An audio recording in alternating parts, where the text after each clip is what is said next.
So our first presenter is Dawn Rakow. Dawn Rakow is a PhD who serves as the Elizabeth Newman Wilds Director of Cornell Plantations, as well as Director of the Cornell Graduate Program in Public Garden Leadership. Actively involved in horticultural associations and education initiatives at many levels, Rakow is a frequent speaker at conferences and has been honored with the APGA Service Award for his service on American Public Gardens Association's Board of Directors and many of its committees. Today, for his presentation, Dawn will share insight on Cornell University's RX programs and their attempt to encourage participants to embrace the simple enjoyment of being outside. So, without further ado, I would like to welcome Dawn Rakow. Thanks very much, and it's a pleasure and honor to have this opportunity to share our Nature RX at Cornell program with all of you. So I want you to imagine the first time that you observed a child or a grandchild or even a neighbor's child puffing on a dandelion seed head. We're tempted to call such moments magical, but in fact, they're not magical, they're natural, and so is our connection to the natural world. Let's try a little test. Try focusing just on this image and nothing else. How does that make you feel? Now contrast that by focusing on this image and how you react to it. While I can't hear your reactions, I'm assuming that the first image was much more calming and stress relieving, and the second image that we're currently looking at is much more anxiety provoking. Keeping those in mind, we can focus on the increasing body of evidence that confirms that being active in nature, or sitting passively in nature, or even viewing a picture of a natural scene can provide a number of short-term health benefits and can even provide benefits over a number of years. We humans hold an innate connection with all other living things on Earth.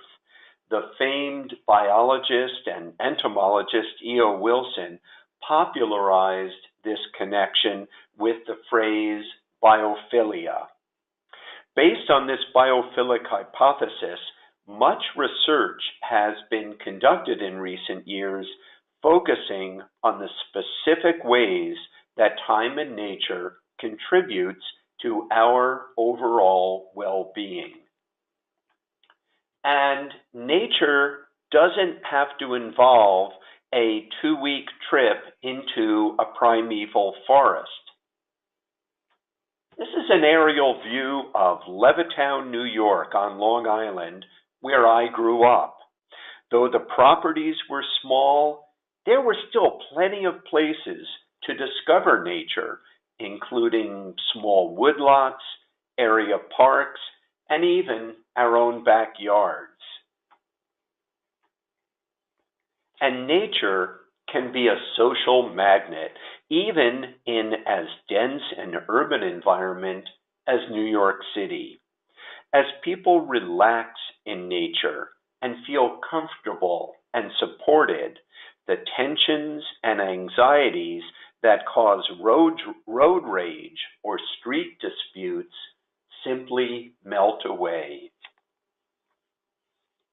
Many psychological authorities now believe that the window of opportunity for the formation of bonding with the natural environment develops sometime during early and middle childhood and requires regular interactions with nature. As research done by Kellert and others has shown, contact with nature during the middle childhood years occupies a surprisingly important role in a child's emotional responsiveness and social development. Yet a worrisome feature of contemporary society is that many children increasingly experience nature through the imagined or the electronic rather than through the actual and local. And we know that many young people today show greater rates of stress and anxiety relative to just a decade or two ago. Multiple factors contribute to these trends, including parents' growing focus on performance over play, increased time in school with decreased recess and lunch periods, increased use of interactive electronic technology in schools, and young people favoring time indoors viewing screens over unstructured time outside. Habitual stress that develops in the middle childhood years can follow young people as they progress from childhood into college. The Center for Collegiate Mental Health reported that nearly 1/3 of all students seeking care while in college were previously on some type of psychotropic medication, and 1 in 10 had been hospitalized for psychiatric reasons. As a result, as reported by the 2015 American Freshman Survey, the emotional health of incoming freshmen is at the lowest point in at least 3 decades. And the 1915 National Collegiate Health Assessment found that 37% of the 116,468 college students they surveyed felt so depressed within the previous 12 months that it was difficult for them to function, and 59% felt overwhelming anxiety. Psychological stress is commonly monitored through salivary cortisol levels. A number of studies have compared homogeneous cohorts of individuals who were asked to spend a set amount of time walking in a natural setting or along an urban street. In each case, cortisol levels declined significantly for the nature walkers, but not for the urban walkers. Part of being up close and personal with nature is getting dirty, and increasing evidence points to the benefits to young people of being exposed to soil. According to Jack Gilbert, co-author of Dirt is Good: The Advantages of Germs for Your Child's Developing Immune System, our addiction to indoor-based, uber-clean lifestyles is weakening children's defenses against illness. In fact, ordinary soil can also benefit humans in ways that are just now being revealed. Mycobacterium vaccae are non-pathogenic bacterial compounds commonly found in soils. When introduced to mice, they stimulated a newly discovered group of neurons, which in turn increased levels of serotonin associated with feelings of well-being and happiness, and decreased levels of anxiety. And plants themselves can impact our stress levels. Phytoncides are volatile organic compounds given off by many plants including garlic and other members of the onion family, as well as oaks, cedars, locusts, and pines. When these molecules are taken in through our nasal passages, they have been shown to reduce blood pressure by reducing sympathetic nerve activity and also to boost immune functioning by enhancing human natural killer or NK cell activity. A researcher named Hideki Kitashawandi, a physiologist and neuroscientist at Kagoshima University in Japan, recently revealed that sniffing linalool, an alcohol component of lavender odor, had the same effect on a mouse's brain as feeding it Valium, but without the dizzying side effects. In addition to identifying those properties in soils and plants that provide direct human health benefits, an exciting recent research thrust has been an examination of the physiological and biological mechanisms underlying such benefits. A researcher at the University of Chicago, Ming Kuo, has focused on the role of human natural killer, or those NK cells I had just mentioned. NK cells are associated with boosting immune functioning and providing rapid responses to viral infected cells. In two fascinating Japanese experiments, a 3-day trip to a forested setting resulted in increased NK cell activity and the expression of anti-cancer proteins in both males and females, and for the female subjects, the effects lasted at least 7 days after the trip. So, how do we motivate people in different life stages to spend intentional time in nature, either alone or in groups? The need to re-engage young people with the natural world was brought into sharp focus in 2005 when Richard Louv published his best-selling book, Last Child in the Woods: Saving Our Children from Nature Deficit Disorder. This seemingly novel call to arms has had impact in school and child care programs across the country. But in fact, it was not really a new development.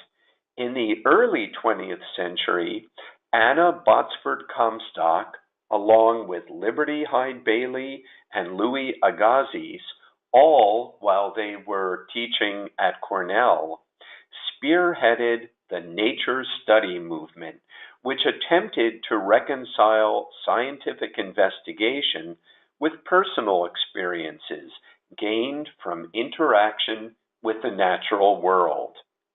The nature study movement's motto was, "Study nature, not books."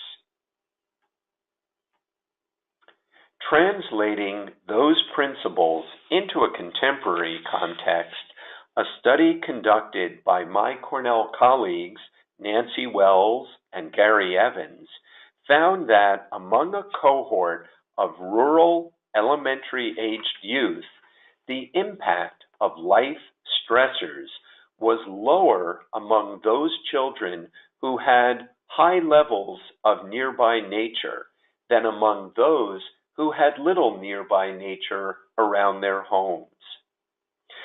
Through urban and residential landscape design, we have extraordinary opportunities to engage young people in nature, to reduce their stress levels, and to have them develop pro-environmental attitudes.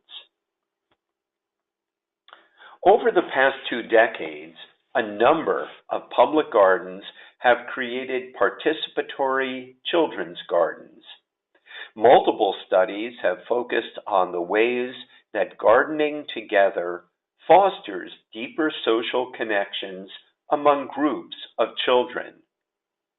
Social emotional development includes a child's ability to understand the feelings of others, to control their own feelings and behaviors, and to get along with peers. Children's gardens can help kids to learn to cooperate, follow directions, demonstrate self-control, and pay attention. But a public garden doesn't have to have a relatively undisturbed forest for its visitors to derive the benefits that I've been describing. A study that examined the potential role of botanic gardens on reducing stress in visitors to 3 Florida-based gardens found that perceived tension levels decreased dramatically as a result of the visit, and most significantly for those with the highest depression index scores prior to the visit. Another research project used means-end analyses to examine the attributes, consequences, and values that visitors apply to a university-based botanic garden visit. While over half of the respondents indicated that they used their visits for relaxation and stress release, it was the strongest concept link for student respondents who used stress relief and relaxation to attain an improved quality of life.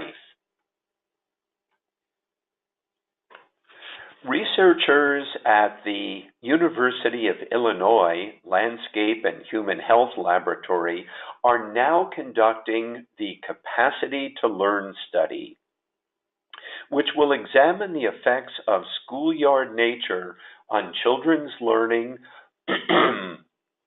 and academic achievement as reflected in standardized test scores. With this study, they hope to convincingly document that children learn more in green school settings, as we see on the left, as opposed to concrete-filled yards like the one on the right. In a similar vein, some Cornell colleagues and I have just launched a 3-year research project in which we're examining both the feasibility and potential impact of building nature exploration periods into both rural and urban elementary school schedules. One of our central questions in this study is, how can elementary schools better support students' mental, emotional, and physical health using free time or guided educational activities outside? And we'll be focusing on schools in Ithaca, New York, and a number of upstate New York cities. Other Cornell colleagues and I are interested in the connection between exposure to nature in the middle childhood years, roughly years 7 to 11, and attitudes toward and engagement with nature as current undergraduates.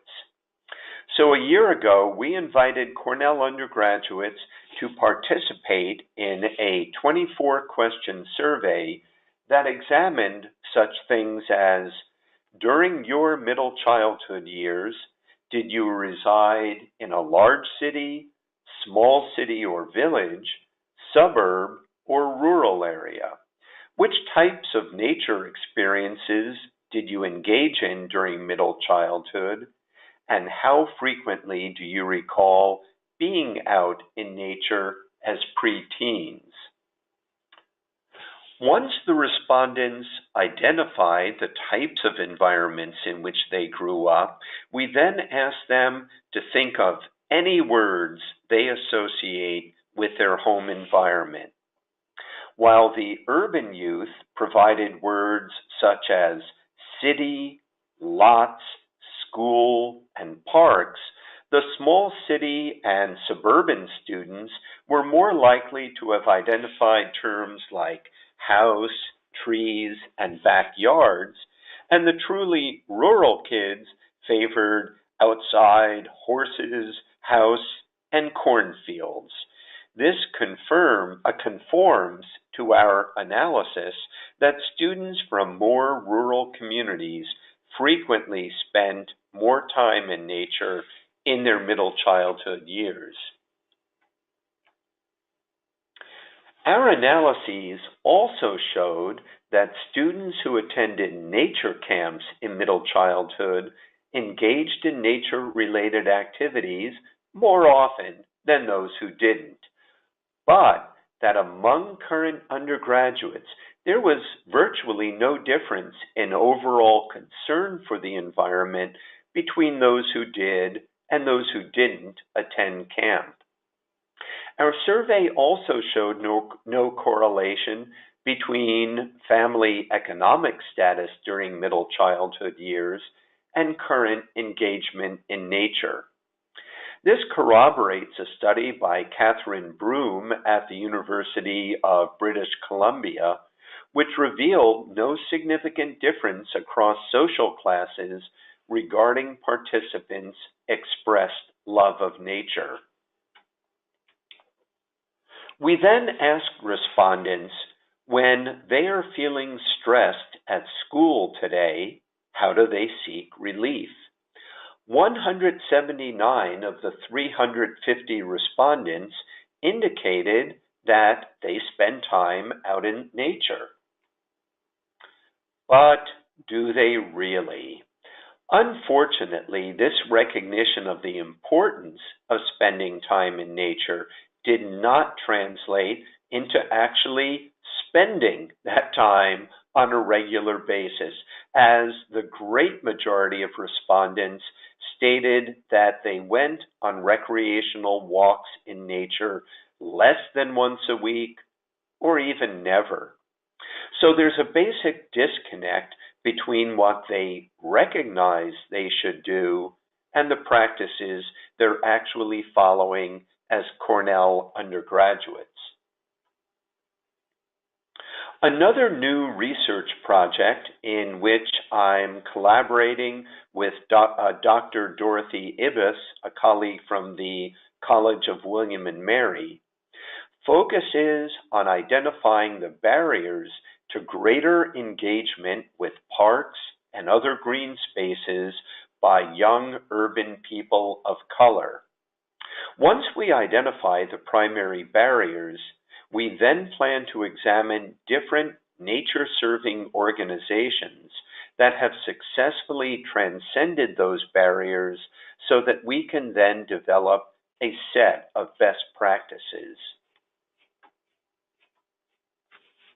I'll return to the youth audience a bit later, but next I'd like to address ways of engaging adults in nature. At Cornell Botanic Gardens, a popular program each spring is titled Mindful Botany. At noon each Friday in April, a staff member leads the same prescribed walk through the gardens to closely examine the changes taking place in nature in this dynamic period of the year. Conversation is kept to a minimum, and each of the participants on the walk is asked to closely examine changes that they've noted from how things had appeared in the previous year.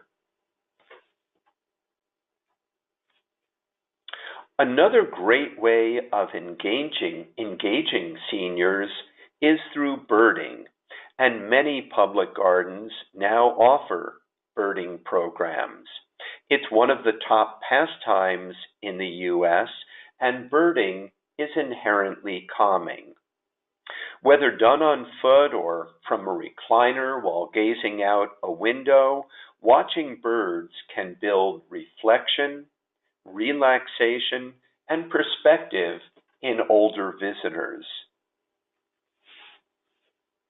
So you may be wondering at this point how much time people have to spend at a park or garden or other green space in order to derive the benefits I've been speaking about.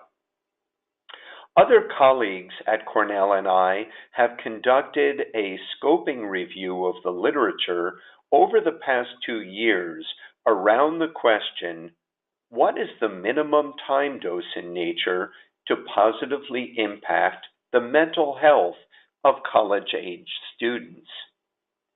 What we learned is that as little as 5 to 10 minutes, 2 to 3 times a week, can significantly reduce cortisol levels, blood pressure, and heart rate, increase cognitive ability and recall, and improve overall mood.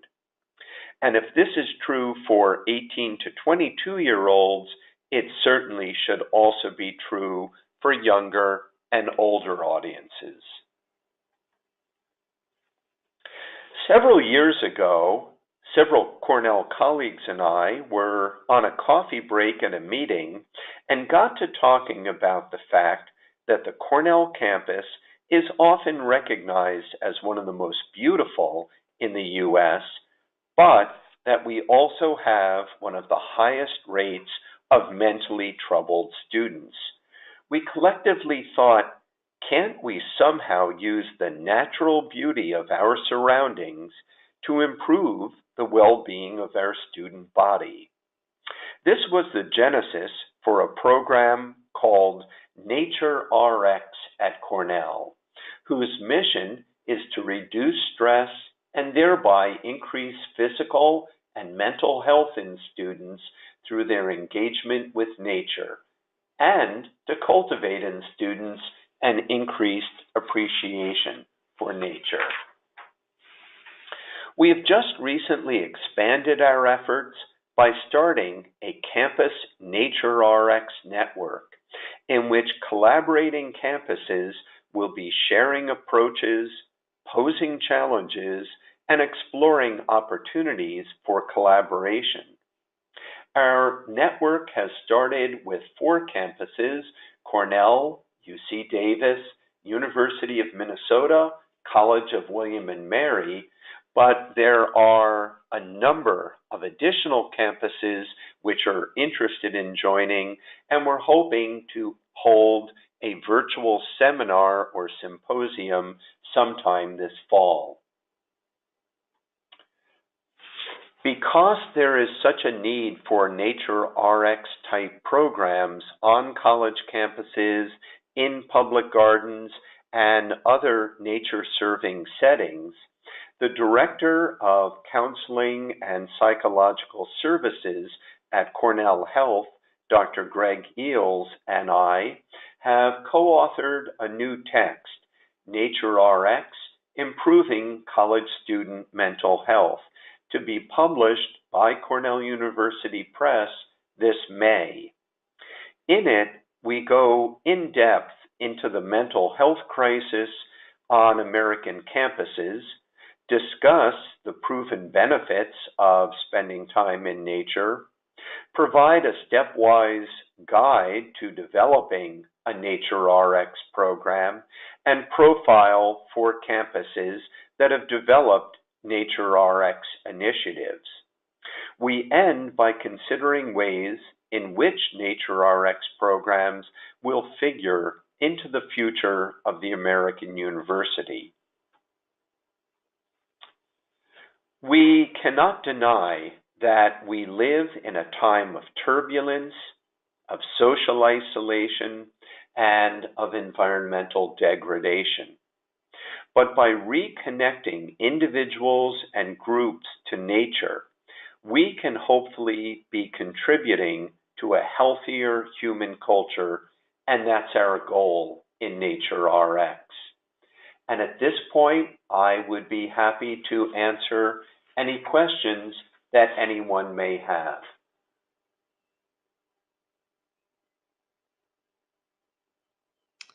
Thank you, Dawn. That is some really interesting information, and congratulations on the book coming out in May. I know many of us will probably be pre-registering for the book, so congratulations. Thank you very much. One question is, what can public gardens do right now to help promote being out in nature? Or do you recommend starting with programming? Do you recommend starting with your staff? What's one step that public gardens can do today? Well, if I may, I'd like to suggest several steps, and a public garden can start with any of these. One approach that public gardens can take is through simple signage. So early in my presentation, I listed a number of the psychological or physiological benefits of spending time in nature, and public gardens might put up provocative signs like, did you know that spending time in nature will reduce your stress level? Or did you know that spending time in nature helps with social connections? Those kind of signs can give people an idea that, oh, I'm in a public garden right now, but perhaps I should spend more time in nature every day or at least several times a week. Also nested in that question was reaching out to staff. And even though we work in public gardens, that doesn't mean that we all get to spend time out in the gardens and landscapes on a regular basis. Many people are desk bound. So another step that public gardens can take is to start to have weekly or even more frequent walks around the gardens for staff members. That accomplishes both reducing the stress and anxiety levels of staff and also shows visitors that the garden is quite literally walking the walk, not just talking the talk. A third and final thing I'd recommend is meet people where they are and what they like doing. Right now, yoga is extremely popular, mindfulness is extremely popular. So look at developing yoga or mindfulness programs within the garden that take advantage of the beauty and serenity of the garden.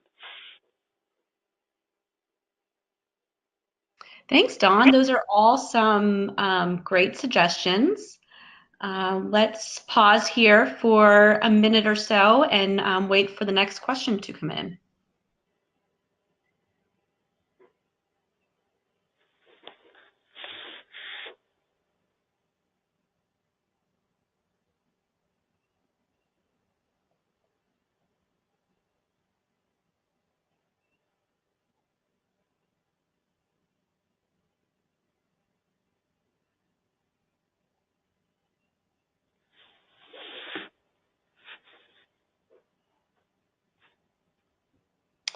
Okay, we have a question from Addie Rourke. How do universities join the campus Nature RX network? That is a great question, Abby, and the best thing to do, because I'm coordinating the network, is to email me. My email is dr14@cornell.edu, dr14@cornell.edu, and I will automatically enlist you in the Campus Nature RX network, and we are hoping to start sending out weekly emails. We also have a dedicated Google site, and we will be posing questions, asking folks to voice in on those questions, and we'll be exploring the possibility of collaborative research projects in the future. Great. Thank you, Addie, for that question. Our next question comes from Jessica Farmer. What differences do you see in these relationships benefits across racial and cultural groups? Great question, Jennifer, and hello. As I mentioned, a colleague at William & Mary, Dorothy Ebus, and I are very interested in exploring how young people, particularly teens of color, perceive green spaces and their access to green spaces. So through a system of interviews, we're exploring both real barriers like highways or fences to access for young people of color, as well as perceived barriers. And we'll be looking at identifying patterns of barriers that are reported, and then we'll be exploring ways in which these barriers can be overcome so that all young people, regardless of ethnicity, nationality, background, socioeconomic level, will feel that they are welcomed and can fully access gardens, parks, and other green spaces.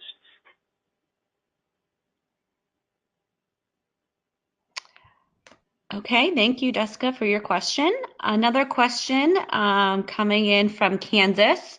Janelle says, our small garden in Kansas has a 13-year-old program called Earth Partnership for Schools, in which we connect children to nature with schoolyard gardening programs. What types of empirical data would be best to gather to evaluate the impact of this program on student health?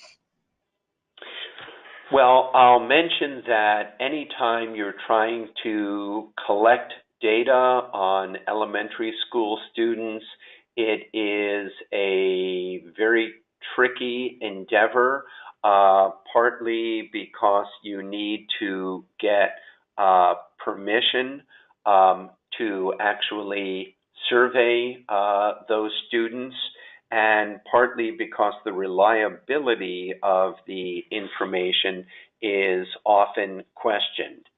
But even having given all of those caveats, I would say that among the types of information to try to gather is when students work regularly in a school garden. In what ways is that enhancing their school curriculum, either in science or math or even language arts? And how does that compare to a cohort of equal age students who are not regularly having that engagement with the school garden? There have been a number of studies that have looked at school gardens and their impact, and I would recommend looking at the research that's been conducted by two professors here at Cornell, Nancy Wells and Gary Evans. Some great questions coming in. Our next question is from Thomas. His question is, if you have any suggestions about what types of incentives will attract young people to participate in garden programs?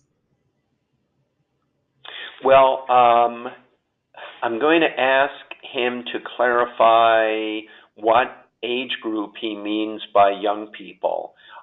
If you're talking about elementary aged audiences, there is so much evidence today that when working with preteens, they just take naturally to being in a garden.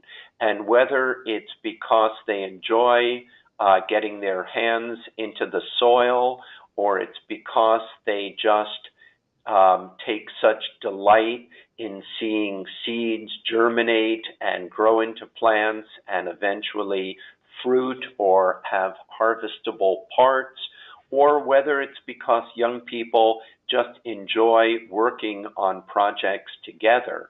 All of these factors seem to contribute to making it relatively easy to get young people to engage in gardening.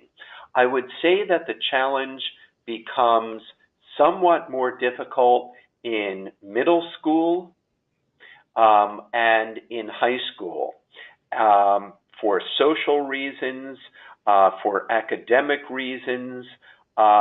Those teenage audiences, young teen and older teen audiences, are more difficult to engage in gardening activities. And I think that one of the public gardens that has done a great job of engaging those audiences is the Chicago Botanic Garden through their programs for high schoolers, and their Science First program actually engages young people with gardens, but in a scientific context, so that it is generally more interesting and exciting for that audience. Okay, so it looks like Thomas, his program was actually for high school students. But correct me if I'm wrong, Dawn, but it does sound like we need to hit these students when they're young, when they have no insecurities about working outside and being with nature. Exactly. There is so much evidence now that the younger the age of the group being introduced to nature and the diversity of nature, the more long-term impact it has on them. So although much of my research is focusing on the middle childhood years, engaging kids in elementary school is critically important. Okay, our next question is from Nathan Kells. He says, I love the idea of staff walks in nature since most of those listening are from public gardens. Any suggestions about how to keep the momentum going? It seems like even though staff start out strong with these initiatives, the workload tends to take over. That, again, is a great question because we've all experienced the diminishing results of good intentions when other priorities force their way in. What I would recommend is that there be a regular day of the week and time when the nature walk is scheduled, and that the garden try to develop a cohort or a core of individuals who commit to it each week so that they can form bonds and so that others can know that if they participate in that Friday noon walk, that they won't be alone. The other thing that the public garden can do is to make these walks even more fun by offering different activities associated with them. So I spoke in my presentation about the mindful botany approach that Cornell Botanic Gardens takes in April, so that people can see the phenological changes taking place in nature each week. But other weeks, it might be a matter of flower gathering. Other weeks, it could be creating art projects like mandalas with natural objects. And still other weeks, as we get into fall, it could be a matter of developing leaf collections.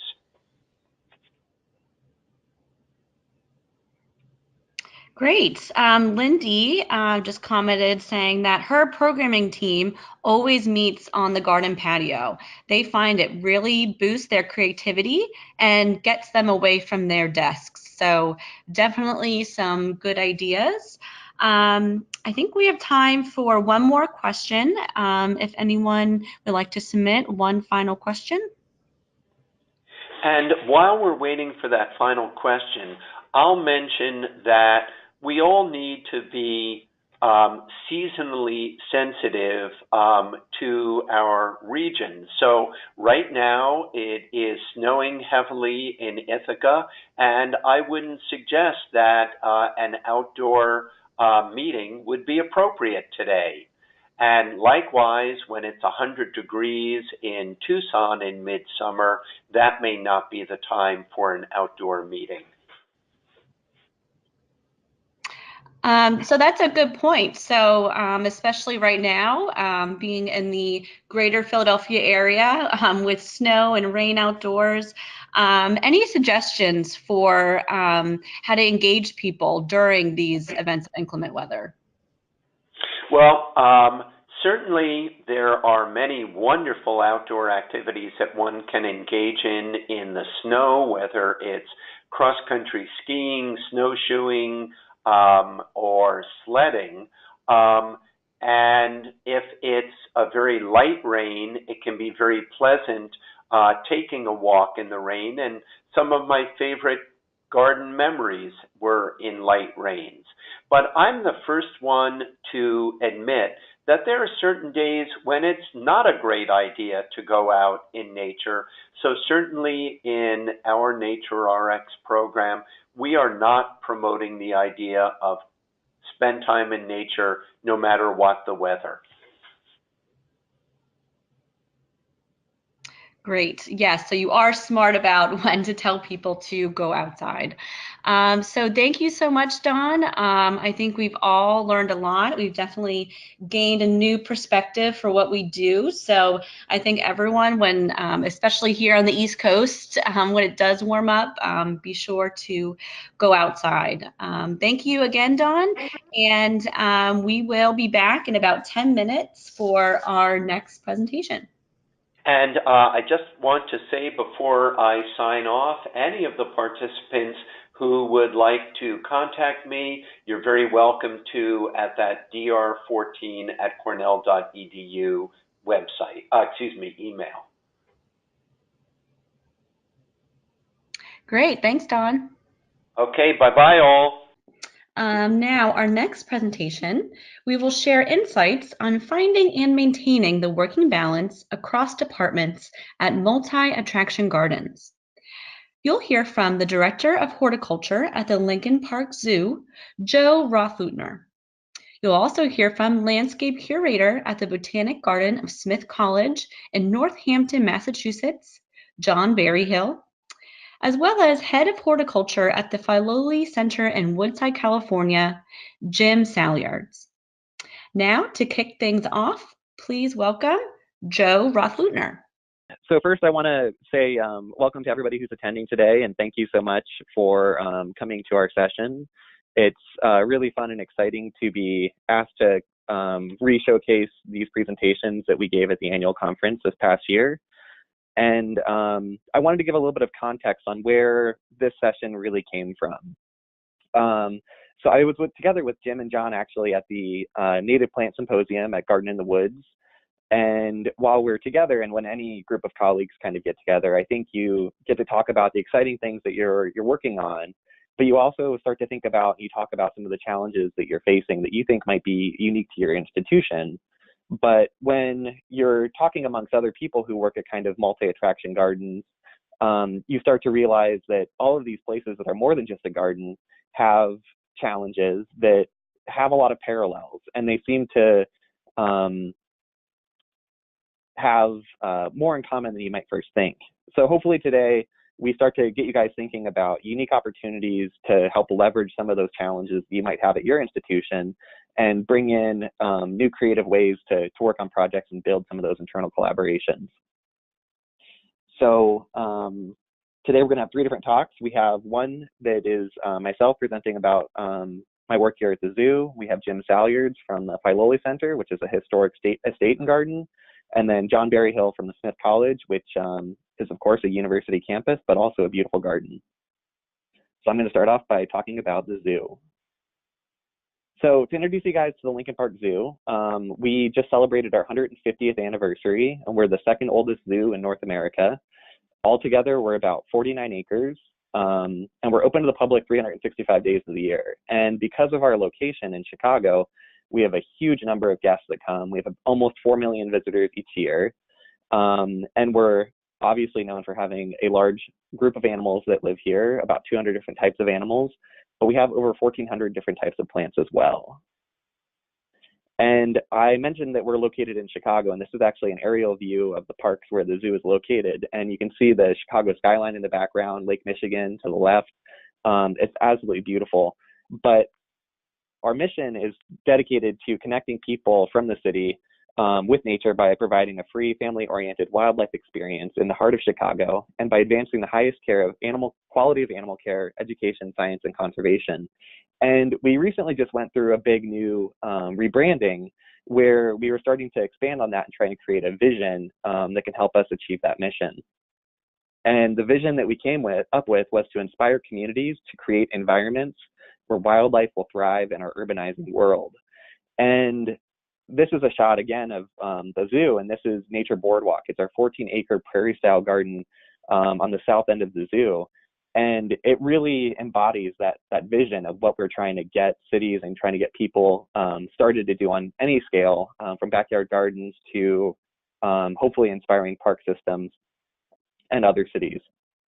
So from there, I think it's interesting if we take a look back to where horticulture really was in the beginning of the zoo.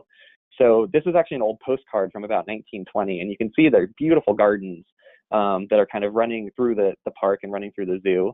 But then if we look at another postcard from the 1920s, you can see that it's not quite as beautiful because we're looking at the animal exhibits now. So we're looking at where the animals are living, and it's not a habitat. It's not an environment. It's pretty stark, pretty barren. The animals are living on concrete. So it's not good for the animal welfare, and it's also not showcasing how these animals would behave in a natural system. So there's a lot of opportunity there for horticulture to start to work more closely with animal care and hopefully start to achieve some of those goals.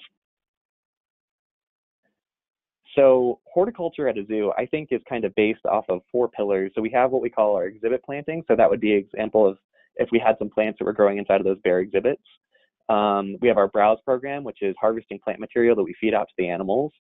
We have kind of those formal gardens, like we saw the beautiful flowers from the other postcard in the 1920s, but then also our natural areas like Nature Boardwalk.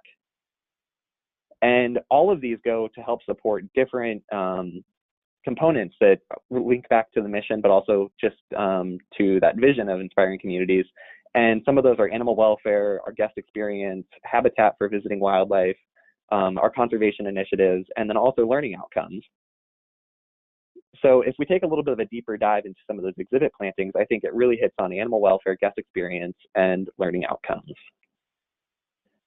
So in a modern zoo, some of the exhibit goals would be to have beautiful, lush habitats where the animals have choice and they have the ability to interact with their environment. Kind of similar to Don was talking about how important it is for people to engage with nature and the wild systems. We also want our animals to be doing that because it's taking their basic care beyond what we call welfare. So like care would be making sure the animals have their food and their water.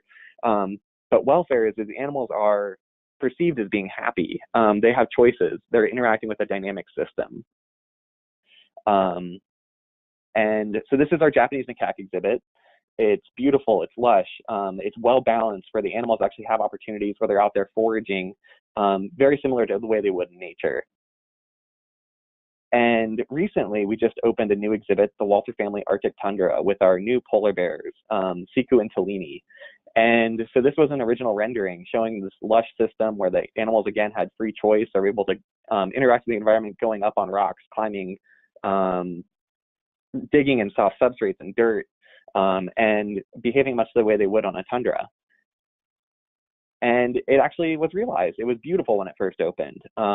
Again, we have the beautiful plant materials there to help support the natural behaviors of the animals.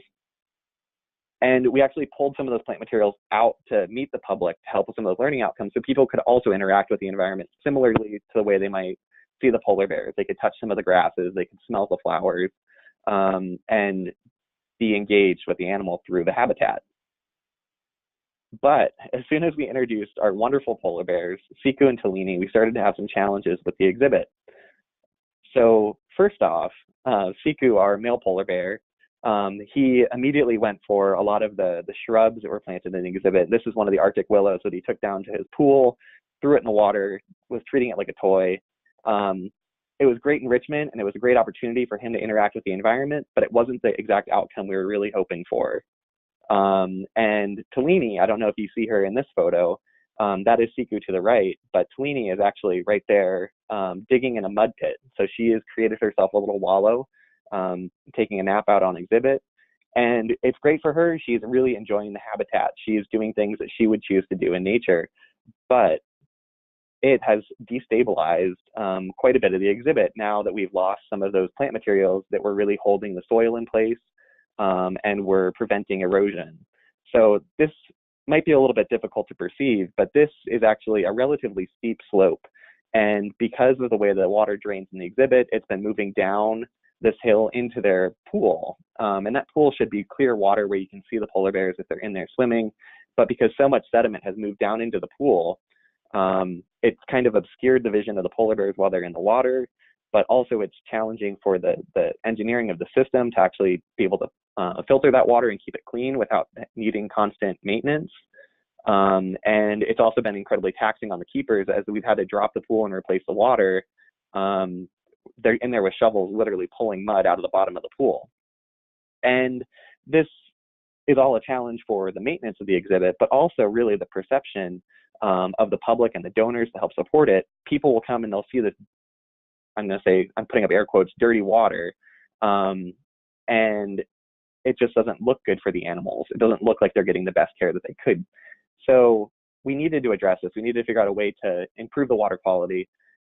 Even though the polar bears were incredibly happy through this whole experience, it was really that perception that they weren't getting the full care that they needed.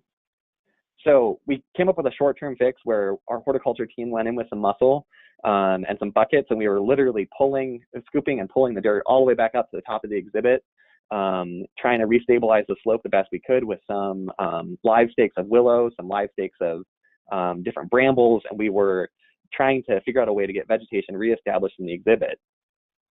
And it worked somewhat. And again, it was kind of a short-term fix because as soon as we went into our winter and we lost the growing season, some of those plant materials weren't able to keep up with, again, that erosion and keep up with the foot traffic from the bears. So that's been our short-term fix for the time being. And the medium fix, or the kind of somewhat long-term fix, might also be a step backwards, because we've been thinking and talking about, well, how can we find a solution to this erosion problem? Should we go in with more gunite or rock work, similar to the old saddle exhibit that's shown in this photo? But that's really a step backwards for us, because we wanted to have this dynamic environment where there were soft substrates that the bears could dig, they could walk, they could feel, and again, feel like they're more in nature. And just having a concrete rock work isn't really going to give those bears that same experience. So that's not what we're going to be able to do. We need to find a longer term solution that's really going to work for us. And part of where I think we're going and where we're finding that longer term solution is really by looking at internal collaborations in the zoo. So horticulture used to be based in operations, which operations for us is our facilities team, our cleaning fanatics, and it's our group that really works on supporting the zoo on an as-needed basis. But the bubbles that are in blue are conservation and science, animal care, and learning and community engagement. And those together we call zoo programs. So those are really the mission-based components or departments at the zoo. And because horticulture was in an operational stance, we weren't really coming in and advising much or helping before a problem arose. But with a little bit of thinking and tinkering and restructuring, we were able to find a deeper level of collaboration and create a cultural shift by moving horticulture from the operational pillar of the zoo over into that zoo programs component by working closer together with animal care, but then that also brought in collaborations with learning and community engagement and conservation and science. And so to take a little bit of a closer look at that and where this is going is we're getting ready to do a new exhibit overhaul at our Lion House. And so our Lion House is one of our historic buildings from 1911, and it's right in the core, the center of the zoo.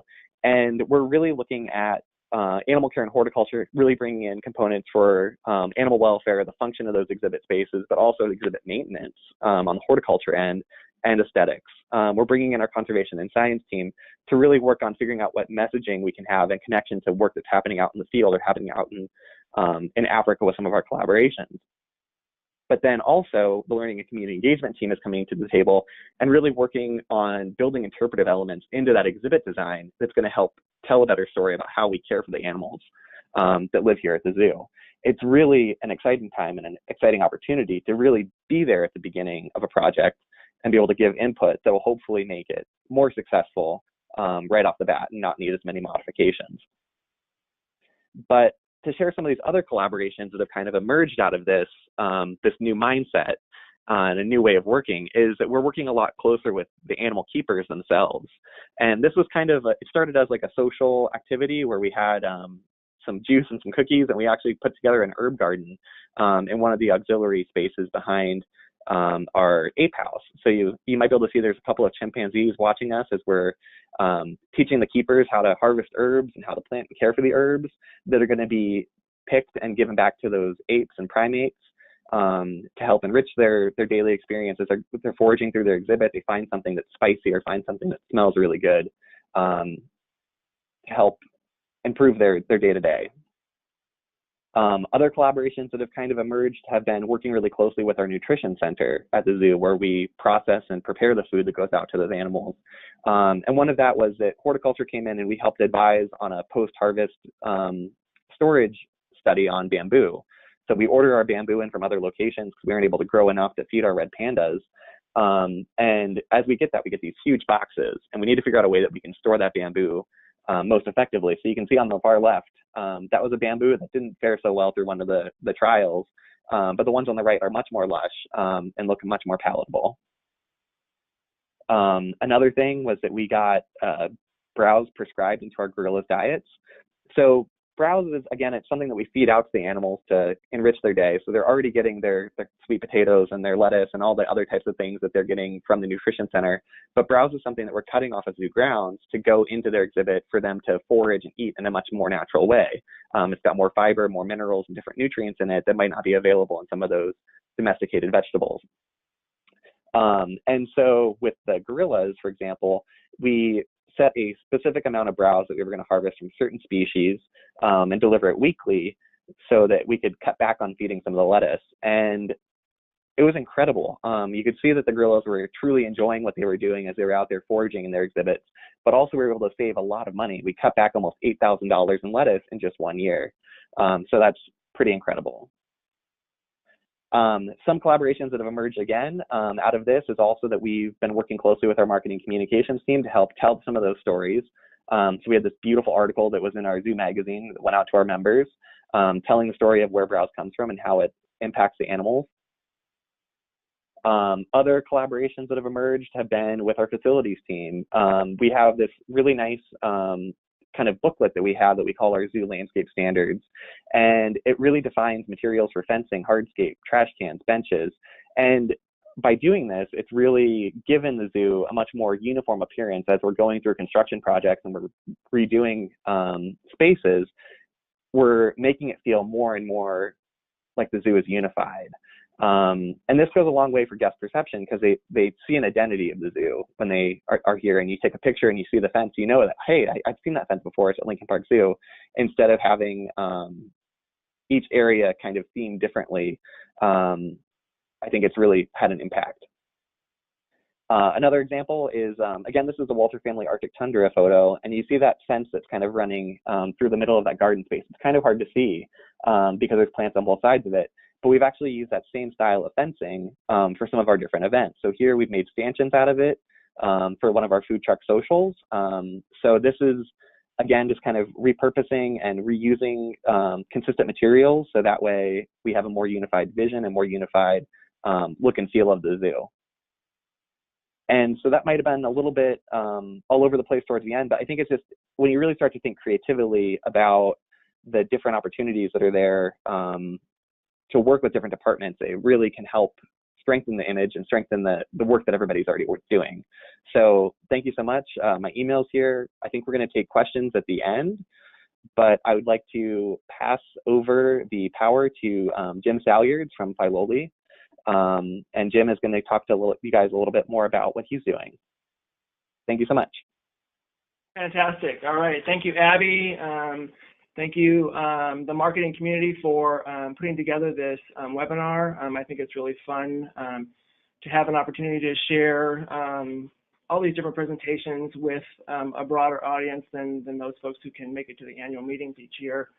And as Joe said, we really did try to bring together a group of panelists for the session representing different institutions, just so people could be thinking about, not only how does horticulture engage with other aspects of the institution, but, be thinking about how, your other departments can engage with each other, marketing development, visitor services and marketing, all those different ways that we can work together to better our institution.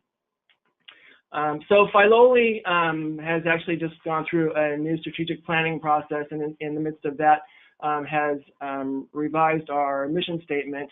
And we're really about telling, the history of this place through the beauty and nature and the shared stories that we impart to our guests when they're here. And just to kind of give some context about Philoli, it starts out with the two families who were a part of building this place, beginning with the Morton family, who were the groundbreakers of Philoli. Their principal source of wealth was the Empire Gold Mine in Grass Valley up in the Sierra foothills. Mr. Morton was president of the Spring Valley Water Company.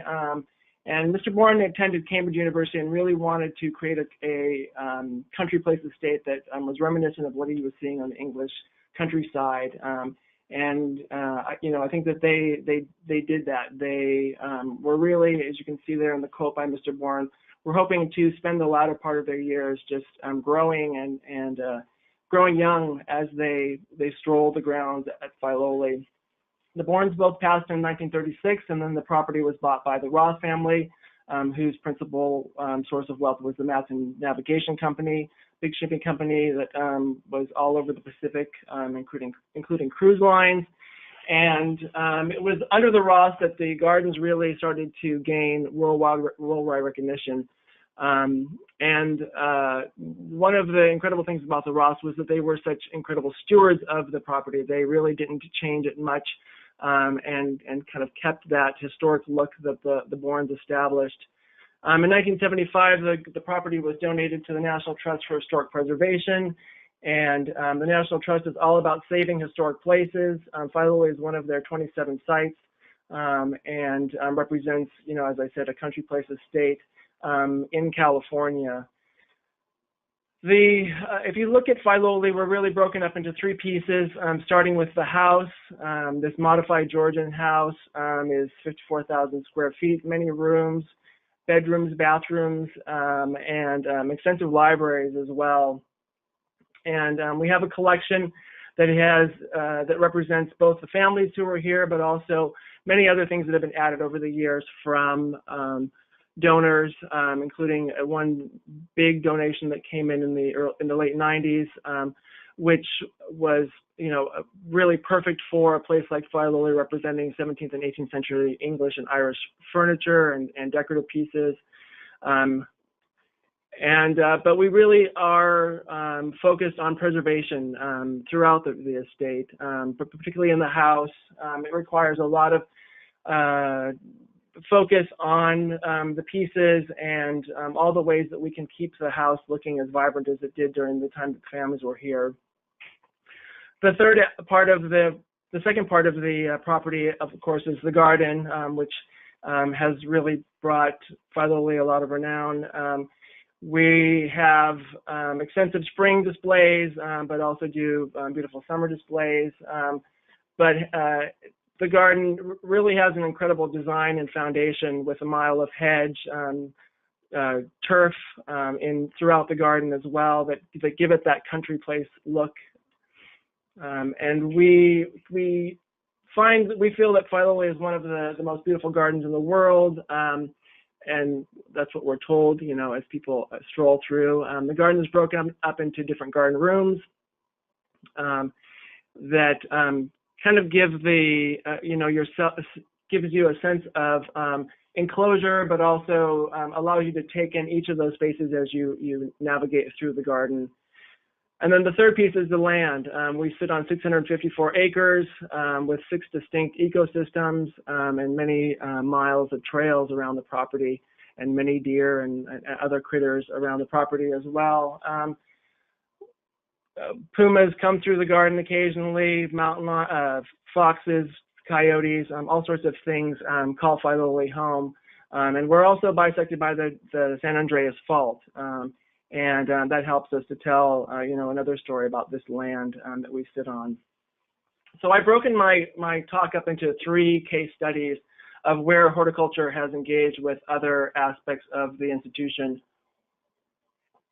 And I first want to start with flowers. Flowers were an incredibly important part of both families who were here. Both the Borns and the Roths were members of the Garden Club of America. And today we still maintain cutting gardens and have greenhouses with collections that are used in the house. And you can see here in some historic photos orchids and flower arrangements that were really important part of the decor in the homes. And we have these historic greenhouses and still maintain cutting gardens, and so that tradition is something that we want to continue, even though for many museums bringing live plants in is a challenge and can be very damaging, but we are always looking at ways we can grow and do a better job at that. So it's a little bit what I want to talk about. We continue with our houseplant tradition. We have collections that represent both the families, and then many plants that we've added since Philo became part of the National Trust in 1975. But we're always looking at ways we can be more precautious and careful, protecting furniture with glass and monitoring for pests.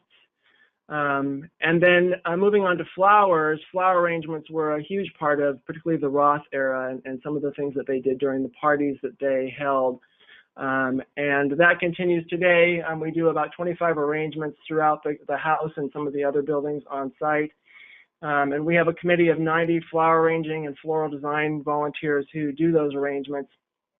But, in the last 10 years, we've really focused on ways we can protect the house with plastic sheeting that goes down, towels around on top of furniture to protect it, to keep, things from being ground into the wood and into the walls. But we have to be really vigilant in terms of communicating with our volunteers who do these arrangements. You can't leave your watering can on your 300-year-old rug. You don't want that to spill and damage not only the rug but the floor and potentially the furniture as well. Flowers can't be leaning on important antiques in the house. So those communications are really critical to preserving our collections.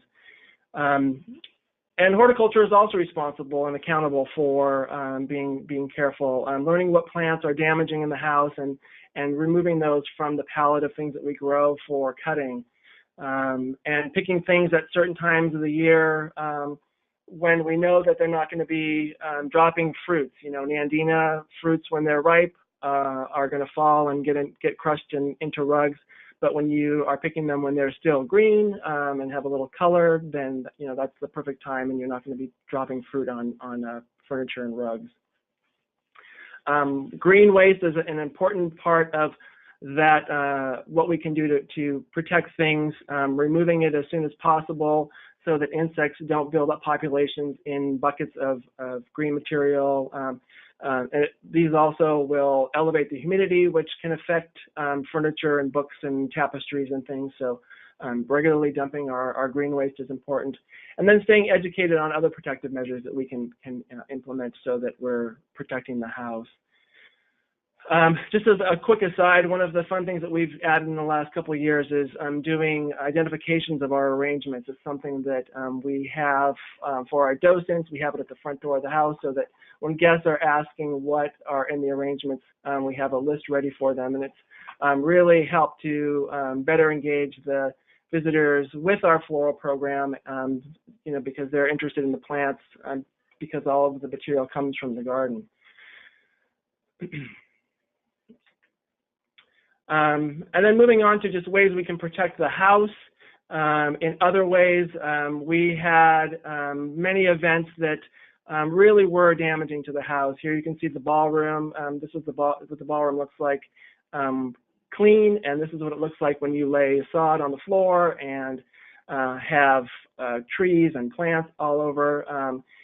We have also, with holiday events, transformed rooms from this to this with, pounds and pounds of glitter that gets ground into walls and curtains and floors.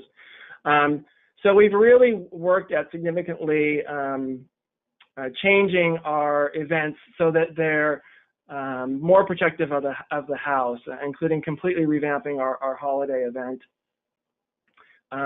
So that we're not causing regular damage, moving furniture and bumping into walls with merchandise as it's coming and going, and being much more mindful of the preservation of the house.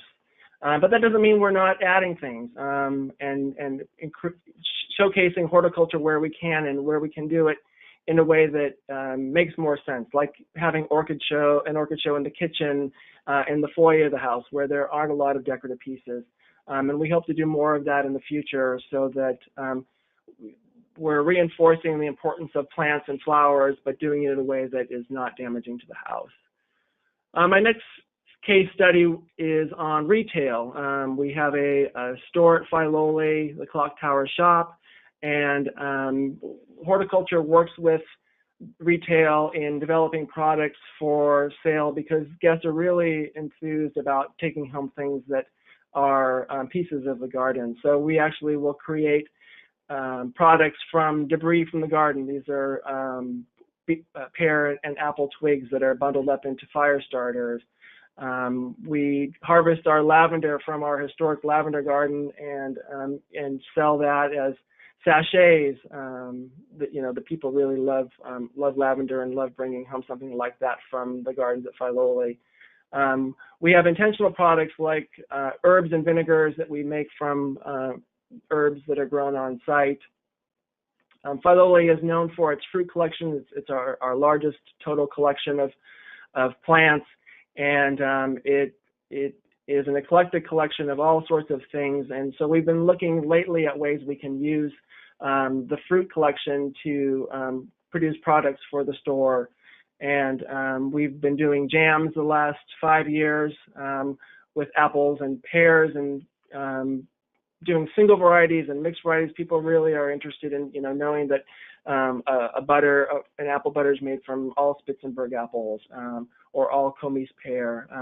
It helps to engage them in this collection that we have and have a tasty product that they can bring home. And this year we'll be debuting our first hard cider. We worked with a local cidery and sent up over 2 tons of fruit. So I'm really excited about doing something more with our fruit. And the final story is on events. It's definitely a new era at Filoli, having private events. This was our stance in the past. Keep off the lawns, don't touch the plants. But this place was created for entertaining. That's what the families did here, and to carry on that tradition and also to bring new audiences.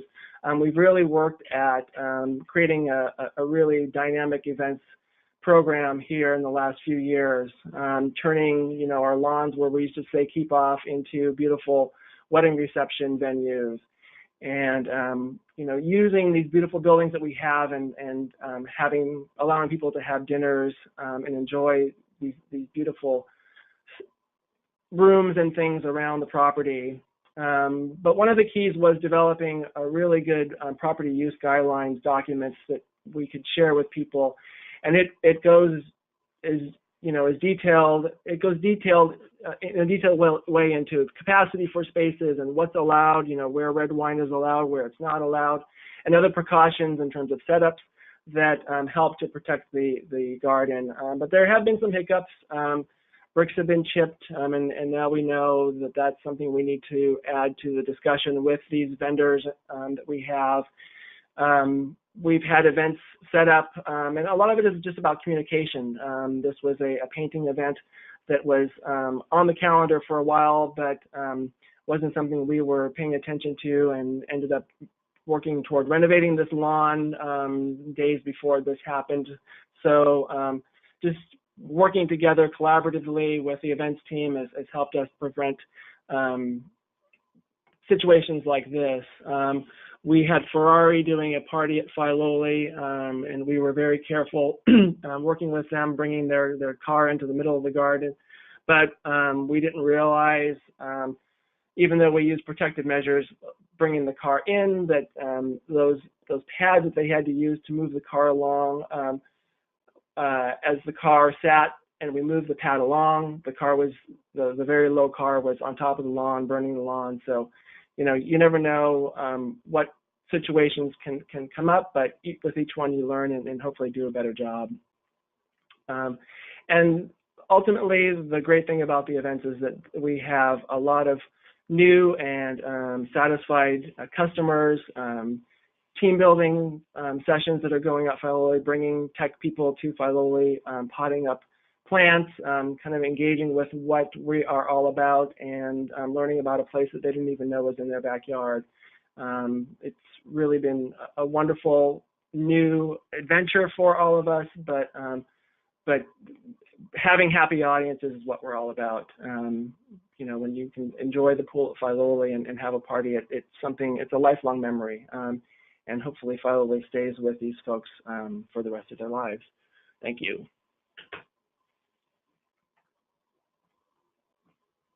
And now I want to turn it over to John Berryhill from Smith College.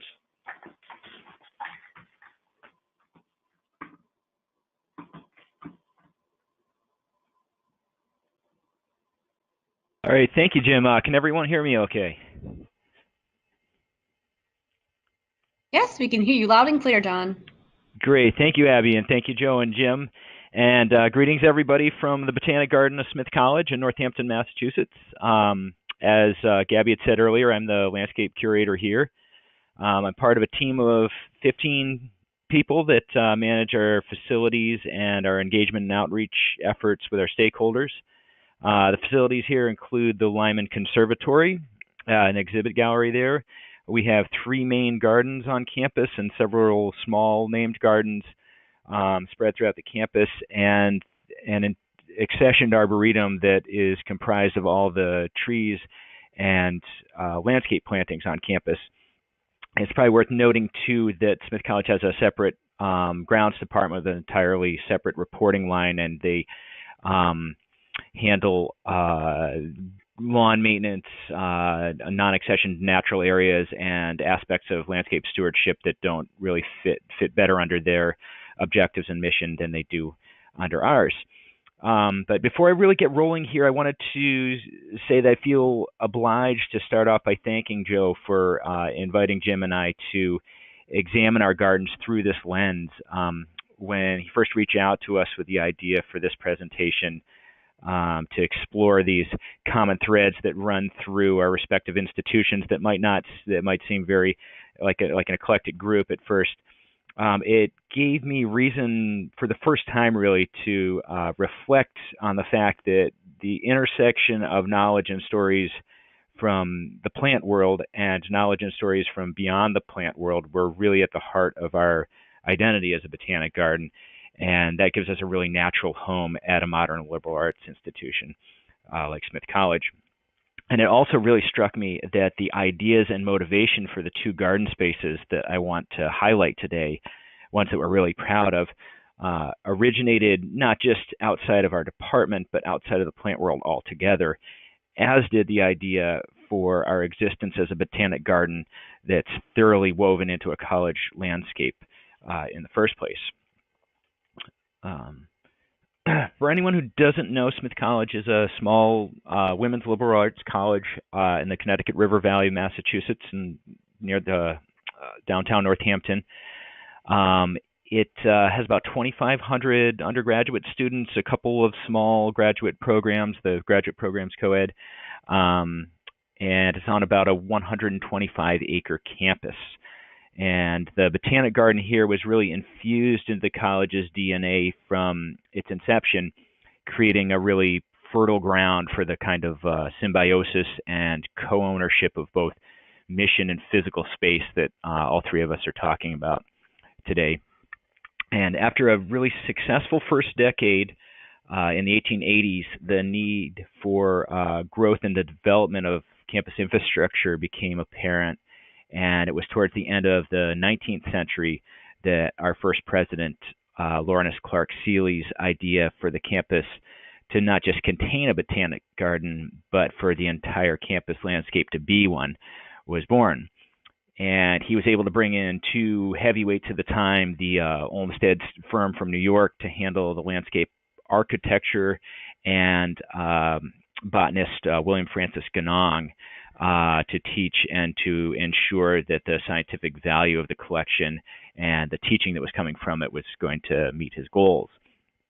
And together, those three planned out and planted literally the concept that's the foundation of what we still are today.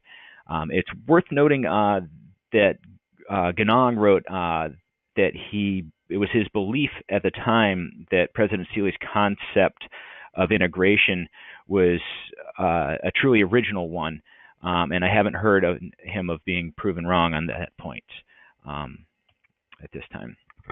So I've been here for 22 years at the college and worn many different hats in that time, an arboriculture, wildflower gardener, and in that 2+ decades, I've seen the contraction of the presence of classical botany within the biology department at Smith that has coincided with a national and perhaps even international trend.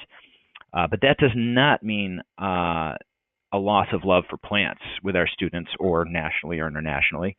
And I feel that what we have lost in the depth of that specific value to our botany professors and students, we've more than gained in the breadth of engagements with and values to other academic departments.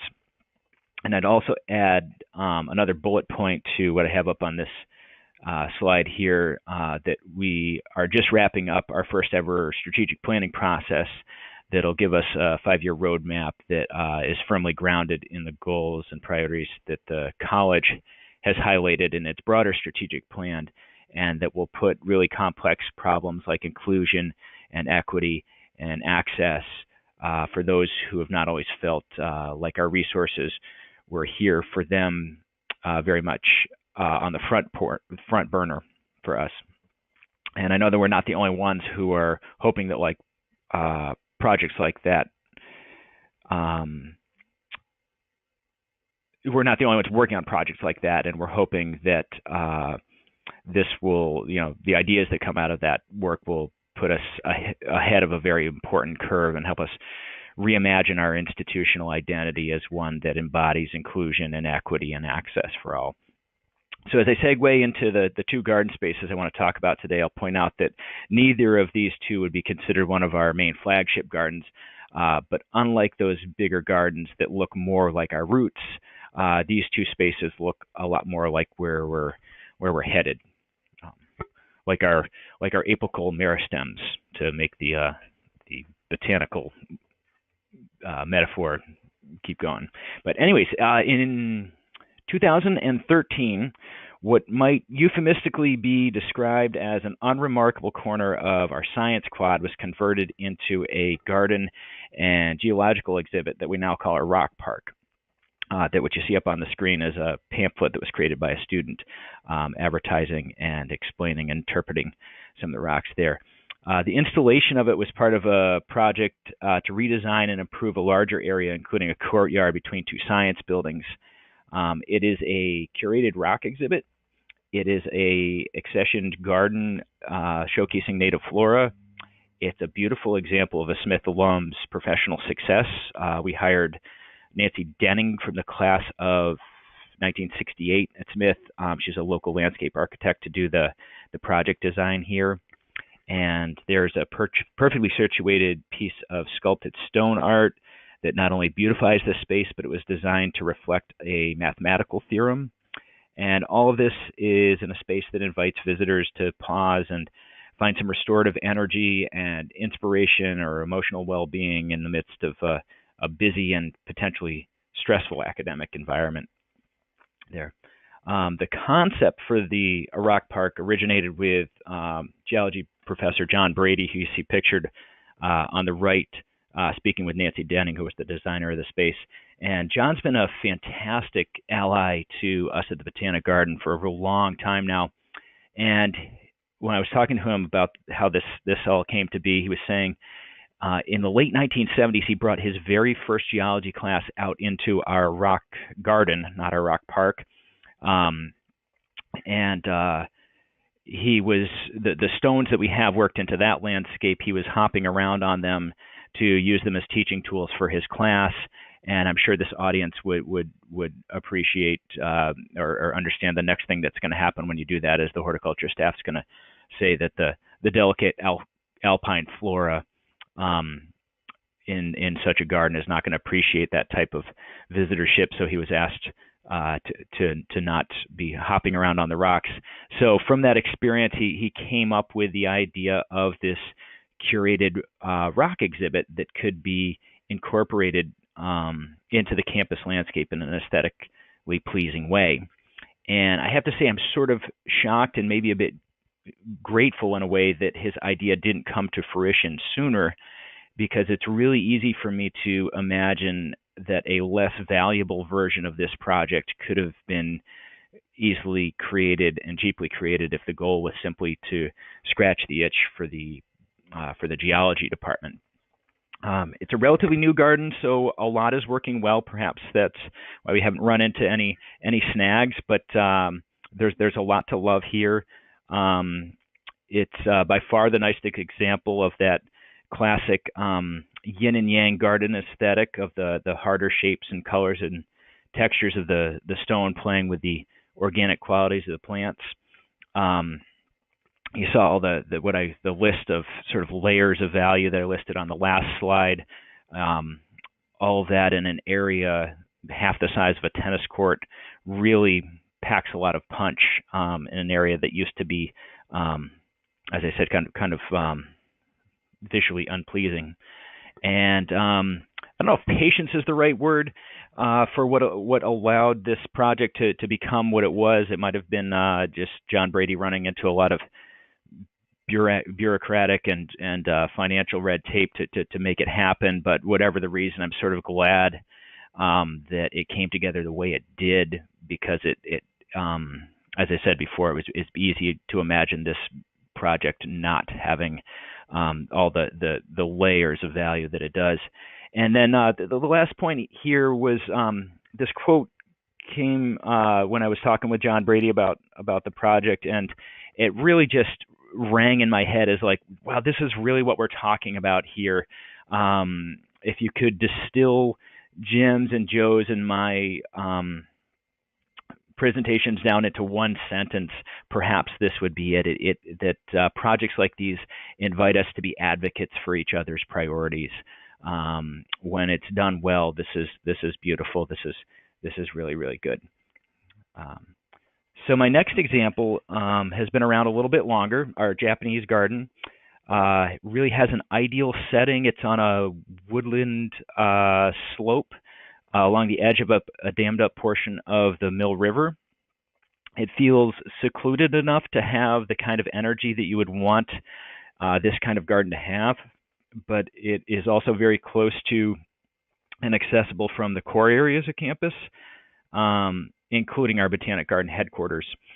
And like the Rock Park, this garden started with a professor seeing the potential in the Botanic Garden as a platform to express and celebrate what was being taught in the classroom.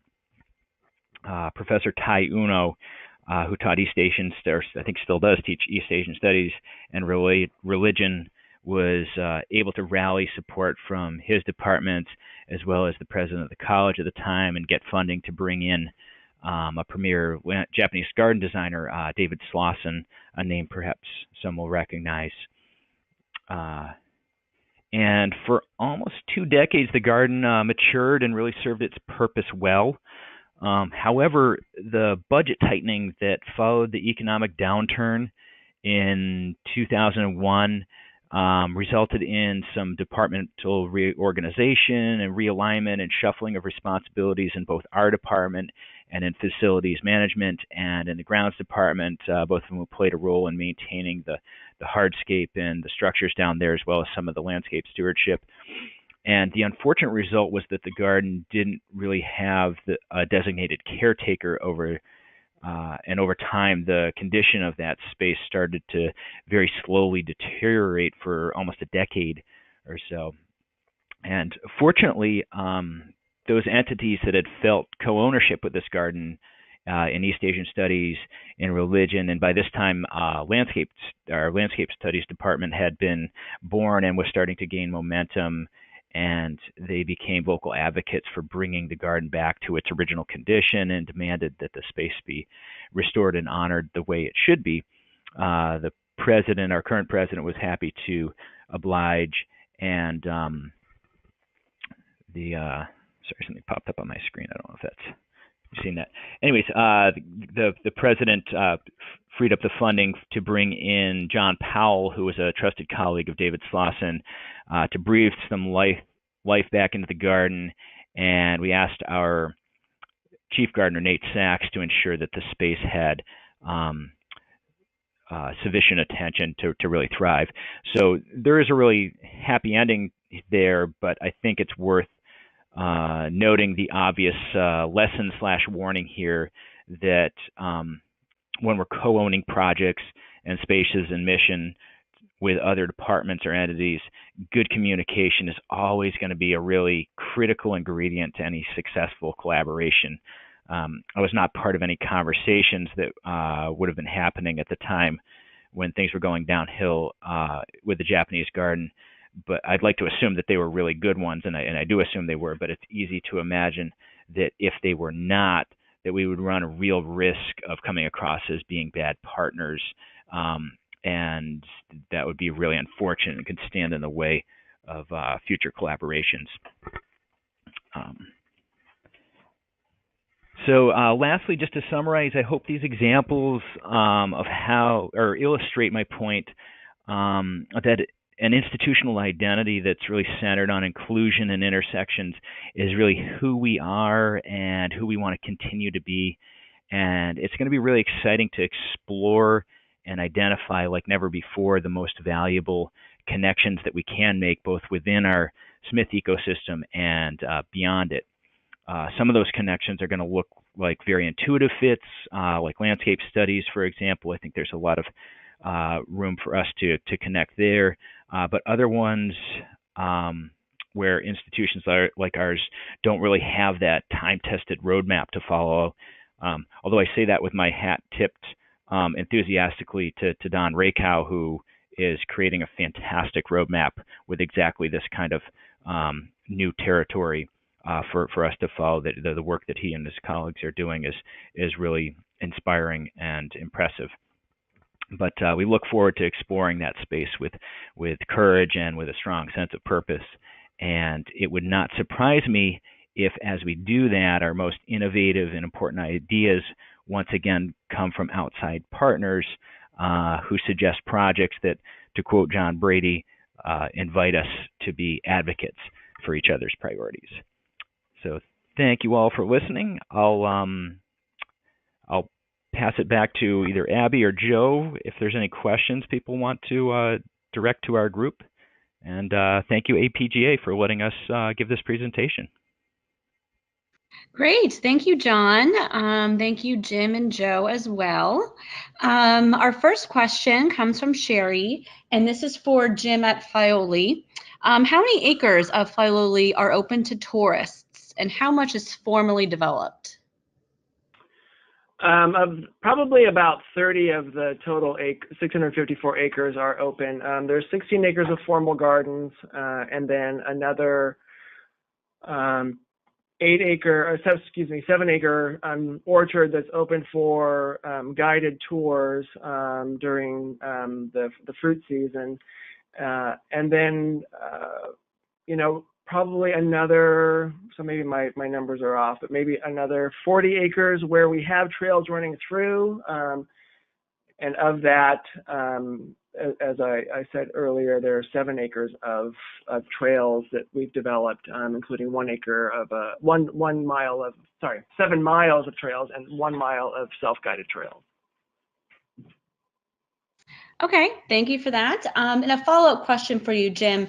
Now, in terms of the new audiences and new events that you are bringing into the center, have you had any pushback from stakeholders or had any resistance to that change? And how did you deal with that? Yeah, I think it's mostly been some of our volunteer community, unfortunately, who, we're seeing people who, of all stripes that they weren't used to seeing in this kind of more conservative sort of a garden, a little old world, white collar sort of a place formally. But our stance has been Fatherly is open to everyone, and we don't entertain those sorts of criticisms when they're seeing families and people of different stripes that they're not used to seeing here. It's just been a zero tolerance for that sort of commentary. Has really been our approach. Great, thank you for sharing that insight. Another question we have, and this I can throw to Joe at Lincoln Park Zoo. How have you kept those who work across departments actively engaged with the work and efforts of other departments, especially after a specific task or project has been completed? That's a really good question, and I think it goes a lot of different directions. So one of the things that's kind of small is just making sure that you have standing meetings with people from some of those different departments that are some of the key stakeholders.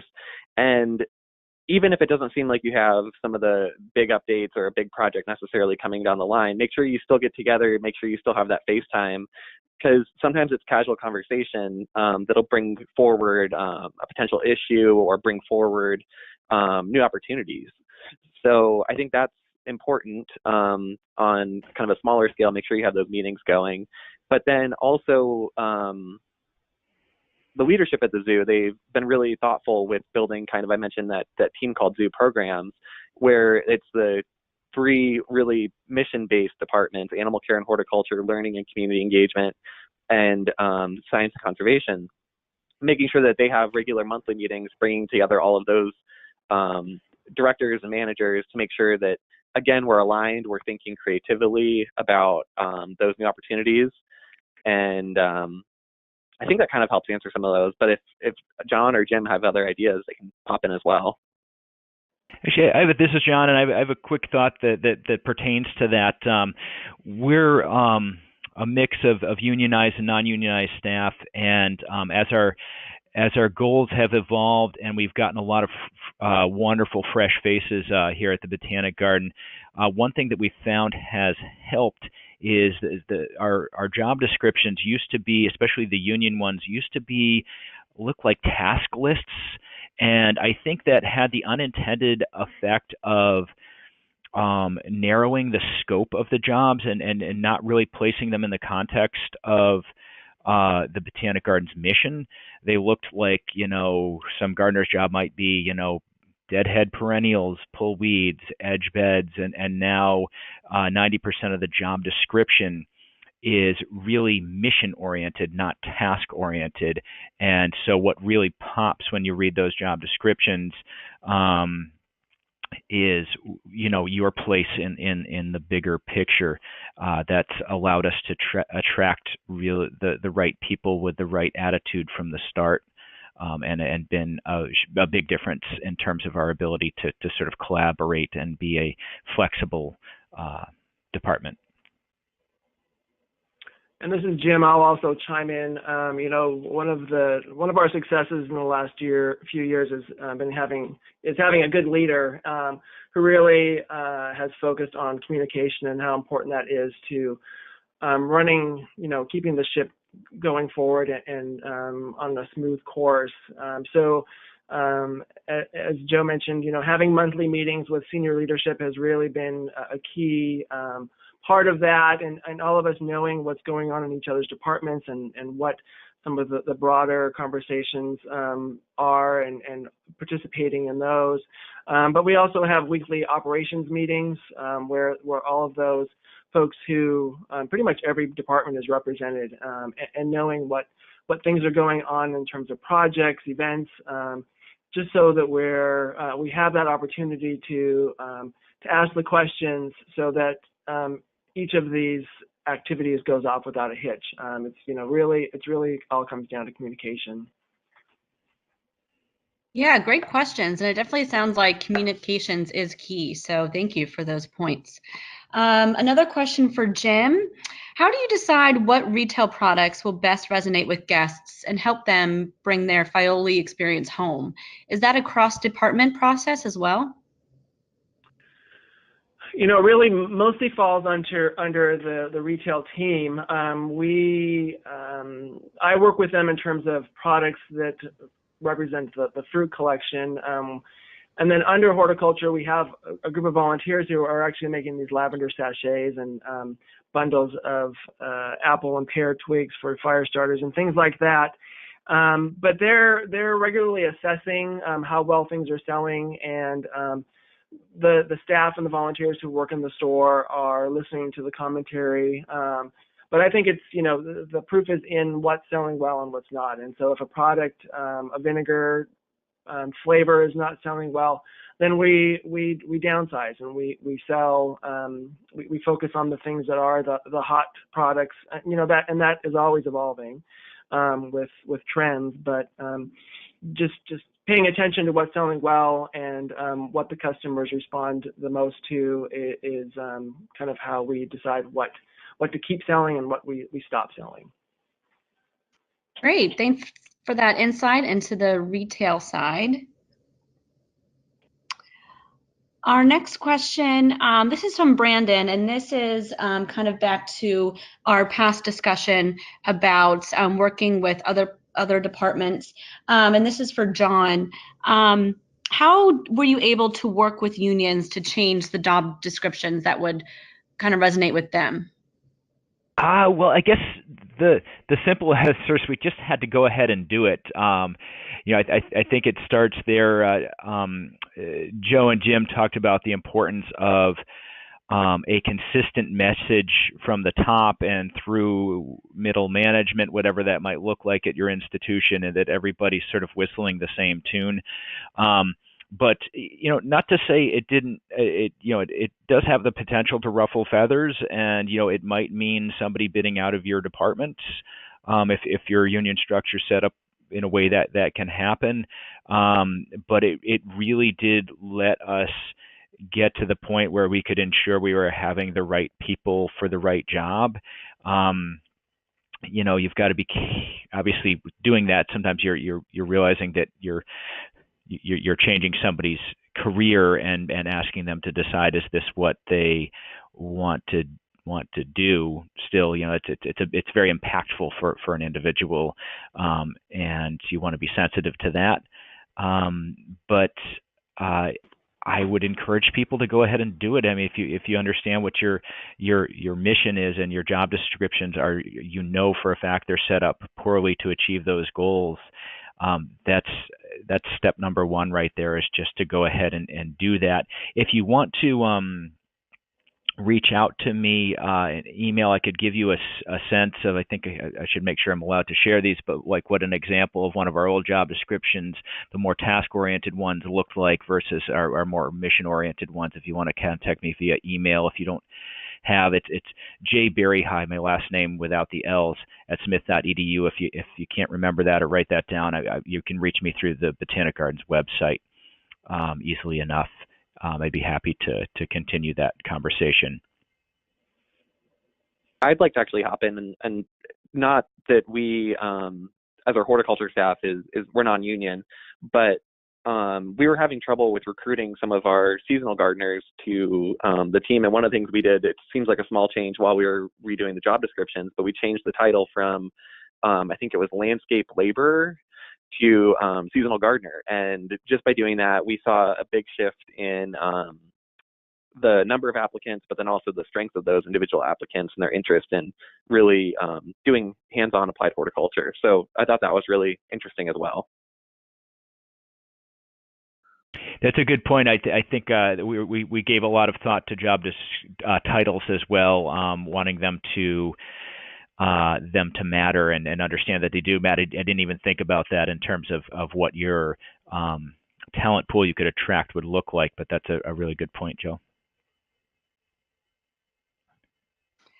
Great. Our next question comes from Thomas. He is from Ohio, from Holden Forest and Gardens. He says, in engaging the community with programming in a public shared space that lies within an urban business district, we see an opportunity to collaborate with the local venues. I love the concept of being advocates for other people's priorities. I hope to schedule the park as an outdoor space for meetings and programs for the wellness of the business staff. Any other suggestions drawing from that cross-departmental mentality that could translate on this scale?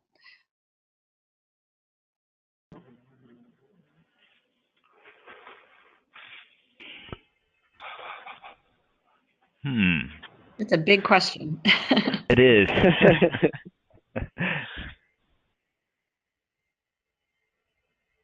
This is Jim. I'll take a stab at a piece of it, and I think this is where Thomas is going, which is, I think just opening your doors to new ways of using the institution really does bring in new audiences and helps to build your visitation as an outcome of that. We're being discovered by the tech industry and having allowing folks to have retreats here, and I showed the photos of the succulent potting activity, but offering other activities as part of being the venue, like potting or tours of the institution. This can be a retreat and a time for them to be doing something business related, but also giving them that bit of escape and helping to start to build that relationship with these individuals really pays dividends. And you have people coming back, going back to their institution and asking if they can do a corporate work day at the institution, or we have people coming back with their families and becoming members. So the dividends of opening up the institution really are huge. I'll add to that a little bit too. So Jim mentioned it, but those corporate work days. So that's one thing that we found a lot of success with here at the zoo. Because of our location, again, we're kind of in the heart of Chicago. Our development team and corporate alliances, they have really strong relationships with a lot of different organizations where they are donating to the zoo, and kind of a benefit that they get as a corporation of donating and supporting the zoo is these corporate work days where they actually come out and they work with the horticulture team. And sometimes we have them down at Nature Boardwalk doing kind of spring cleanup of the prairie, both for litter, but then also vegetation. So we just kind of get the old debris out of the way so that the new season can grow. But then we've also really leaned on them as kind of being some pretty strong muscle when we have a bigger project where we're moving soil or moving rocks. And they get a lot of joy out of it because sometimes they're going in the animal exhibits, they're really connecting with the mission and the space. And like Jim said, then you kind of get these people returning, they're excited about it every year. And it's a win-win.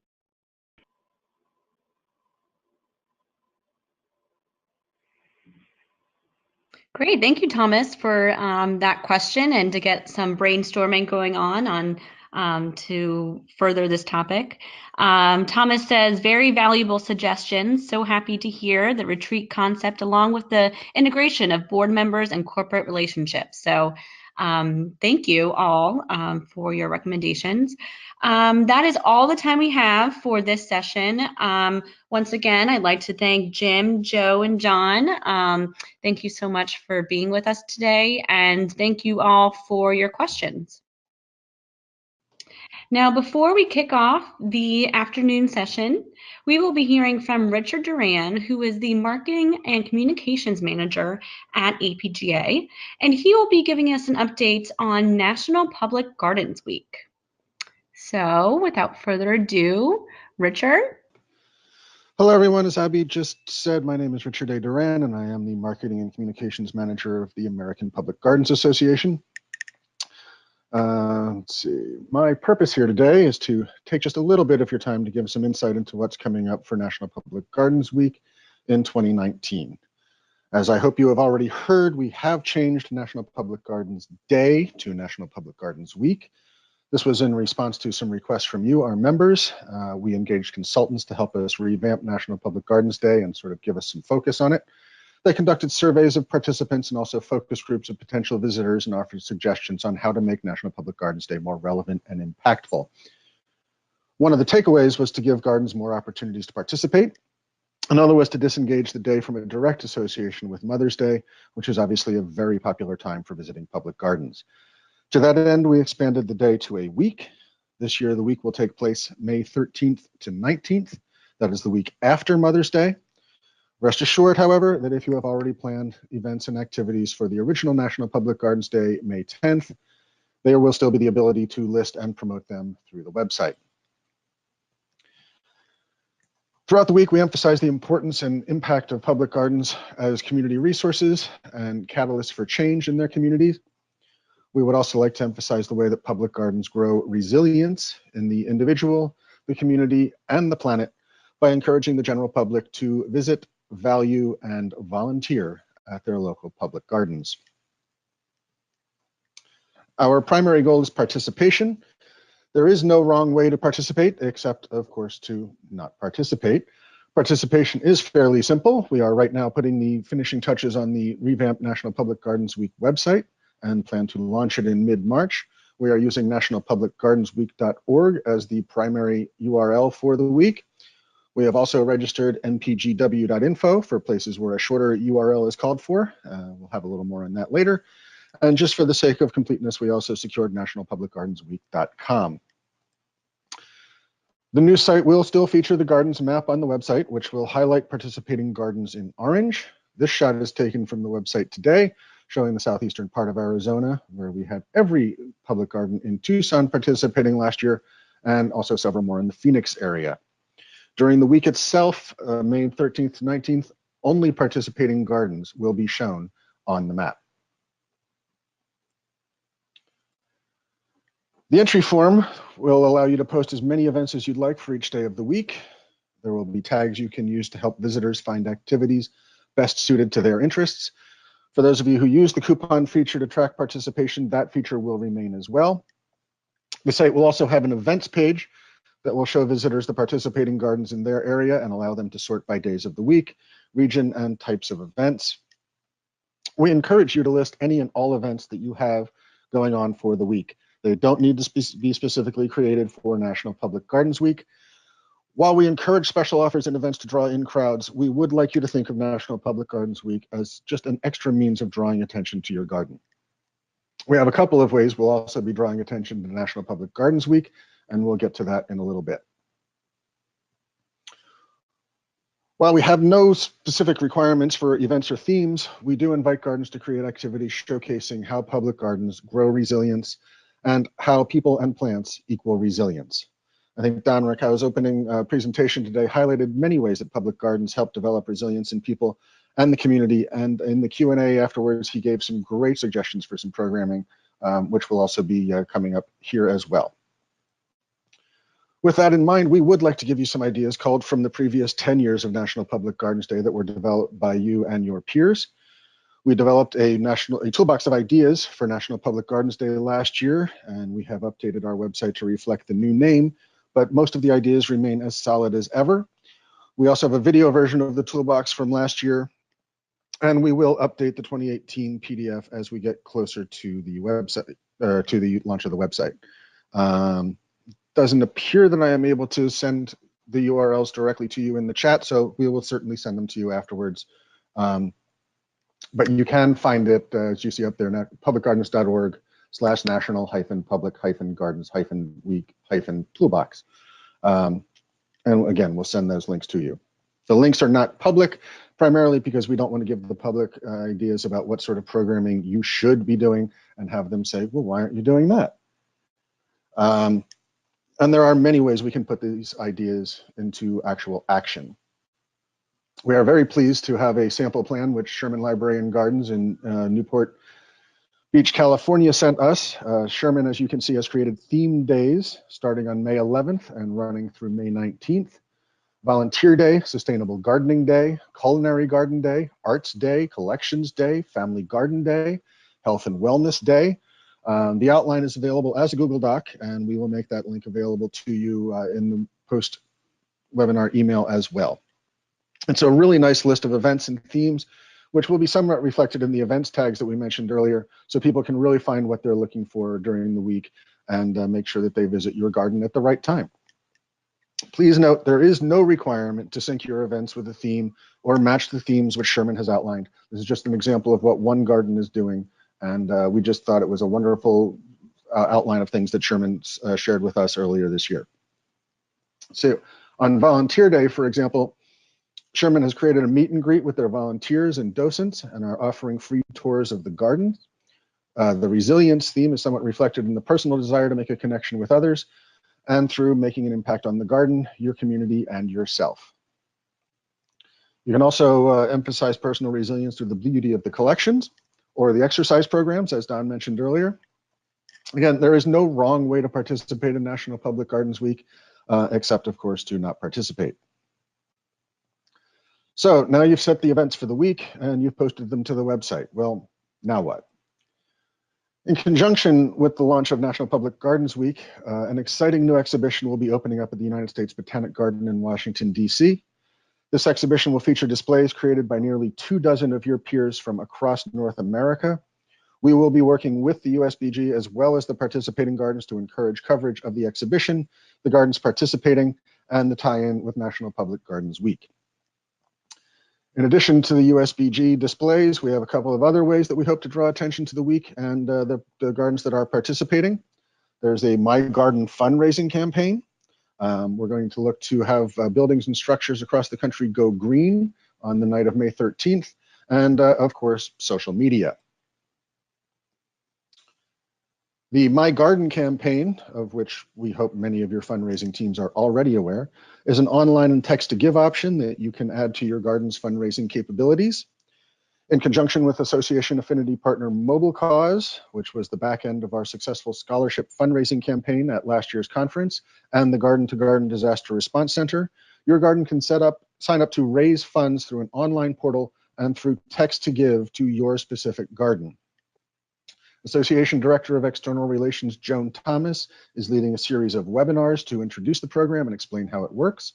The first two, introducing the My Garden campaign and setting up your My Garden campaign, are available on the association's YouTube channel. Joan will be leading a repeat of the second webinar on February 20th, and the third will be on March 20th. We'll post links in the chat, or I would have done that, but we can't obviously, but we will send them to you after the webinar. You can also find them on the National Public Gardens Week page on the website under the Programs tab, where you can also register for the upcoming webinars. If you or your garden was looking to add a mobile text-to-give platform to your fundraising, this is a great opportunity to test drive an effective system. And this can also provide the opportunity for gardens that may not have an online fundraising solution to add it to their capabilities. The association is contacting structures and cities across North America to participate in the launch of National Public Gardens Week by going green.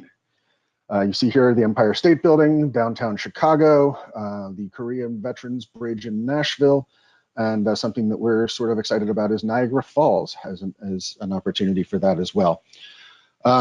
We are currently pursuing opportunities in almost 24 cities, including New York, Chicago, Los Angeles, Philadelphia, Seattle, Buffalo, Columbus, Mobile, Charlotte, Dallas, many, many more across the country to light buildings green to mark the opening of National Public Gardens Week. We hope to be able to provide you with an array of photos for your social media feeds and to entice local news organizations to present local participants alongside others in this nationwide effort. One place that we are confirmed right now is the Pico Tower in Philadelphia, which has a message board in its crown lights that scrolls along all 4 sides of the building.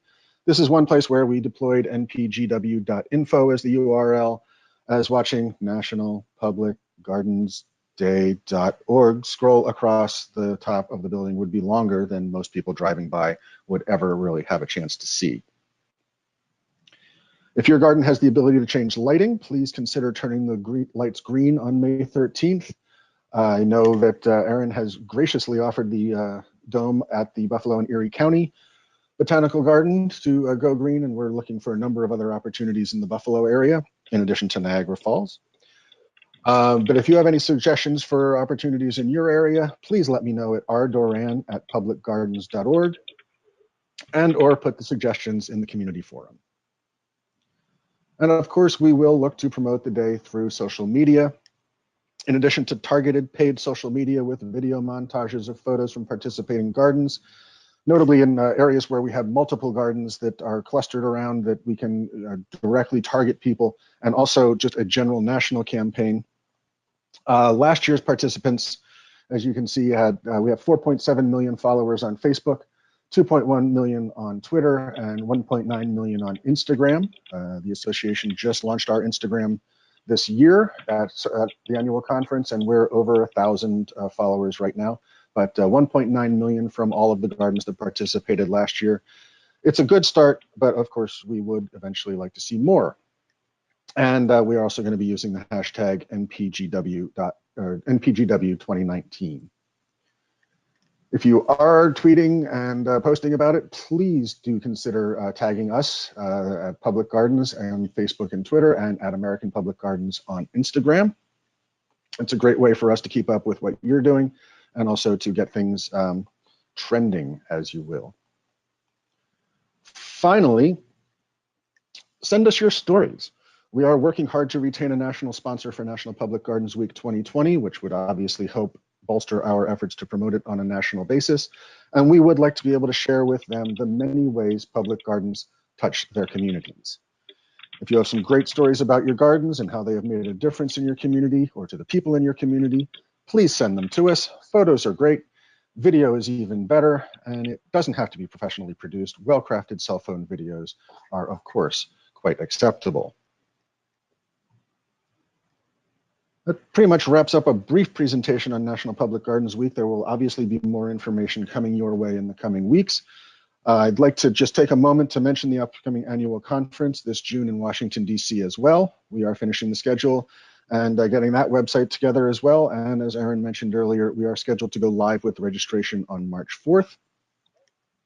I hope to see your Gardens National Public Gardens Week's events when we launch the website in March. And if you have any questions or comments in the time we have left, I'd obviously be happy to answer them. You can also reach me directly at rdoran@publicgardens.org. Thanks so much. Thank you, Richard. We do have a question. This is from Robin at Berkshire Botanical Garden. She says, I'm very excited about this, and I'm considering creating a naming contest for the animal characters in our new topiary garden. Is there a way to promote this through the website prior to National Public Gardens Week? Yes, when we launch the website, you will have the ability to post events, and one of those could certainly be that contest you're talking about. And those would be available for people to find up even before the website goes live. And we could also use our social media to try to get that message out as well. Great, thanks for the question, Robin. Another question, how can gardens participate in the USBG garden feature that you had mentioned earlier? We did send out a call for participants at the end of last year. which a lot of people did apply for, and the USBG has gotten through and selected just short of 24, I believe, gardens. I'm not sure if there are any more spaces available down there. There are going to be some interesting display gardens on the terrace right outside of the building, if you're familiar with the conservatory down at the USBG, and also some installations throughout the Bartholdi Park and the adjacent park to the conservatory as well. Great. Okay, we'll just pause here for a minute or so and see if we have any last minute questions before we get into our first afternoon session. Terrific. I really like that idea of using the contest. I think that's a wonderful, it's just a way to be more interactive with your community.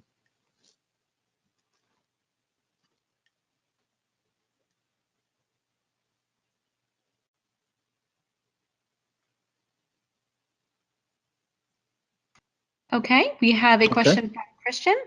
What efforts do you do to increase your followers organically at APGA?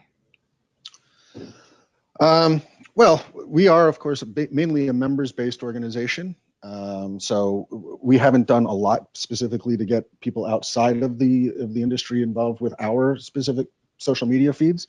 One thing we do is we have started a Member of the Day feature, which we are using on the National Public Gardens Day or Week page on Facebook. And we post a garden every day of one of our members. We also have been doing recently what we are calling hashtag Friday Flora. That's going to be mentioned in our upcoming newsletter this weekend, but that's showcasing collections in our the nationally accredited plant collections network. And one of the things we do when we post those, sometimes we've had some go viral to 15, 20,000 people. People that do like that, like the post or like something like that or retweet it, we do reach out and try to encourage them to follow our page generally. Another way that we will be reaching out, as I mentioned, is also through paid targeted advertising, which we did pretty well with last year. It was a fairly simple montage of pictures from various gardens that were participating and backed by Beethoven's Pastoral Symphony. So it's just some of the ways that we've been using to try to get more people.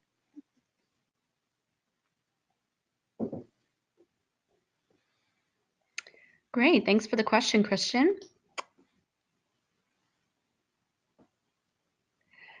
Okay, well, thank you, Richard, for that update. And as he mentioned, we will be sending some of that information about National Public Gardens Week in the follow-up email. So thank you, Richard. Thank you so much for doing this. Okay, now we have our next presenter. Our next presenter is Anna Kostner, and she joins us from Illinois, where she is the Director of Retail and Events at the Morton Arboretum. Anna oversees the special events, facility rental, food service, and retail departments at the Morton Arboretum, and has also chaired the Arboretum's Diversity and Inclusion Council since its inception in 2016. The Diversity and Inclusion Council is composed of interested staff from all departments who work together to enact the Arboretum's D&I strategy and create a more welcoming and inclusive space for visitors, staff, and volunteers. Today you will hear from Anna about the process in which the Arboretum began this journey, and will offer some insight on how you too can help your organization become a more welcoming and inclusive place. Now I'd like to present Anna Kostner. Hi, everybody. My name is Anna, and thank you so much for tuning in today to talk about D&I. So like Abby mentioned, I am the Director of Retail and Events at the Morton Arboretum, and I do all those fun earned revenue things like she talked about. And I've also chaired the Diversity and Inclusion Council since it was created in 2016. So that's a little bit about me, but I also want to start this presentation off by recognizing all of the other teams at the Arboretum that have really helped push this forward. So we have really, really strong support and leadership from our human resources team, and that's really been integral to pushing this forward. And they also found a great consultant that we partner with. We work with a group called the Kaleidoscope Group, which is based out of Chicago, and they're a D&I consulting firm, and they work with nonprofits, for-profits, all sorts of different kinds of organizations, which has really been great. We can kind of pick their brains on different ways they've seen D&I work in other organizations. So I just want to put that out there. I am by no means doing this on my own. There's a lot of support behind it. I also kind of want to lay the foundation that I absolutely do not have all the answers for building D&I in all public gardens, but I think the Arboretum has had a really great journey in working in this area, and so it's a great case study to just see how it's worked in one place, and I'm really hopeful that you all can take some lessons that we've learned and apply them to your own gardens, or manipulate them a little bit and in a way that works for you. So I just wanted to get started first off with a bit of a timeline, because I said that I am, there we go. I've been leading the council since 2016, but the process of forming this and really making a strong effort in diversity and inclusion began all the way back in 2014. So we're almost 5 years in at this point, and I feel like we're still at the beginning. So back in 2014, that was when we first started partnering with this consulting group, again, kind of led by our human resources department. And our consultant, the main person that we work with, did interviews with all of our leadership team, which for the Arboretum is all of our vice presidents plus our executive director, to kind of get their take on where we stand with diversity and inclusion at the Arboretum, and also where we want to go. Then in 2015, we started with some more stakeholder focus groups, and those are groups of staff representing different areas of diversity. So we brought in, they pulled together all of the people of color who work at the Arboretum to talk about that. They brought in a group who've worked with diverse audiences in the past to talk through some of our experiences from the visitor side. And I will say those were done without any HR representative in the room, which probably was definitely led to some candid conversations. The consultants then took all the information from those focus groups and took out all the identifying information from the staff and created some good summaries that could then be shared with both the board and our leadership team. So our consultants then did interviews with our board of trustees to make sure they were bought in, and that the board of trustees and the leadership team together crafted the vision of success, which we're going to get to in the next slide, I think. And that's really the guiding North Star of where do we want to be as an institution when it comes to diversity? What is our guiding mission in this area? After we had that vision all pulled together, there was a formal employee launch. All of this other stuff had kind of been happening behind the scenes, and unless you personally had been pulled into one of these focus groups, you weren't totally aware of everything that was going on or what the Arboretum was doing with D&I. So at one of our all-staff meetings in 2015, our president, Dr. Donnelly, launched this with the entire staff and shared the vision of success and gave a little bit of an outline of what we could expect, why we were working on it, and to personally put his stamp of approval on it and say, this is something that I want and this is something that I believe in. And I feel as that was really impactful with the staff, having the leader get up there and say, this is the future for the Arboretum. So we did that. And then our leadership team also got together and crafted a more robust strategy for our D&I process. And we're going to go over some of that in the following slides. It gets really detailed and very specific to us, so it probably wouldn't be applicable to everybody here. But a lot of that is about setting goals, picking our key priorities, and setting out a bit of a timeline for the first 2 to 3 years. And that was done, like I said, by our leadership team before the council was even formed. We had a framework, we had a direction that had buy-in from the very top of the organization. So in 2016, the following year, our Board of Trustees formally adopted a statement on board diversity. They're trying to recruit more diverse board members, which is wonderful. We also did some training for managers and supervisors on cultural competencies, how to manage diverse staff, and also how to overcome your implicit biases in hiring and promoting your staff, it was kind of controversial for some of our managers to go through that, people who hadn't really thought about that before. So it's definitely a work in progress, but being able to say phrases like implicit bias and take that issue on head on was really great. I think it also showed people that we were serious about tackling these issues.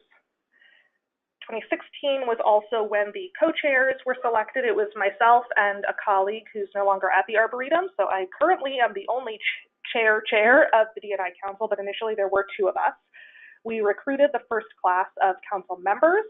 We launched and we formed subgroups, which represent the three big priorities that we have identified for the Arboretum that we want to work on. So that's a little bit of the timeline leading up to the council forming. So as you can see, there was a lot of groundwork that was laid before the council actually launched that I think really helped set us up for success. And a lot of that has to do with getting that institutional buy-in, getting people on the same page so that we didn't have to do that work as a council. That was already done by our leadership. So next, I wanted to talk a bit about those definitions that we mentioned, or that I mentioned before. So these are the things that had been developed by our leadership team that the council was set up with when we launched. Our vision of success is the Morton Arboretum is a champion of diversity, supporting a culture of inclusion that attracts, inspires, and engages people to achieve success. So that's really our ultimate goal.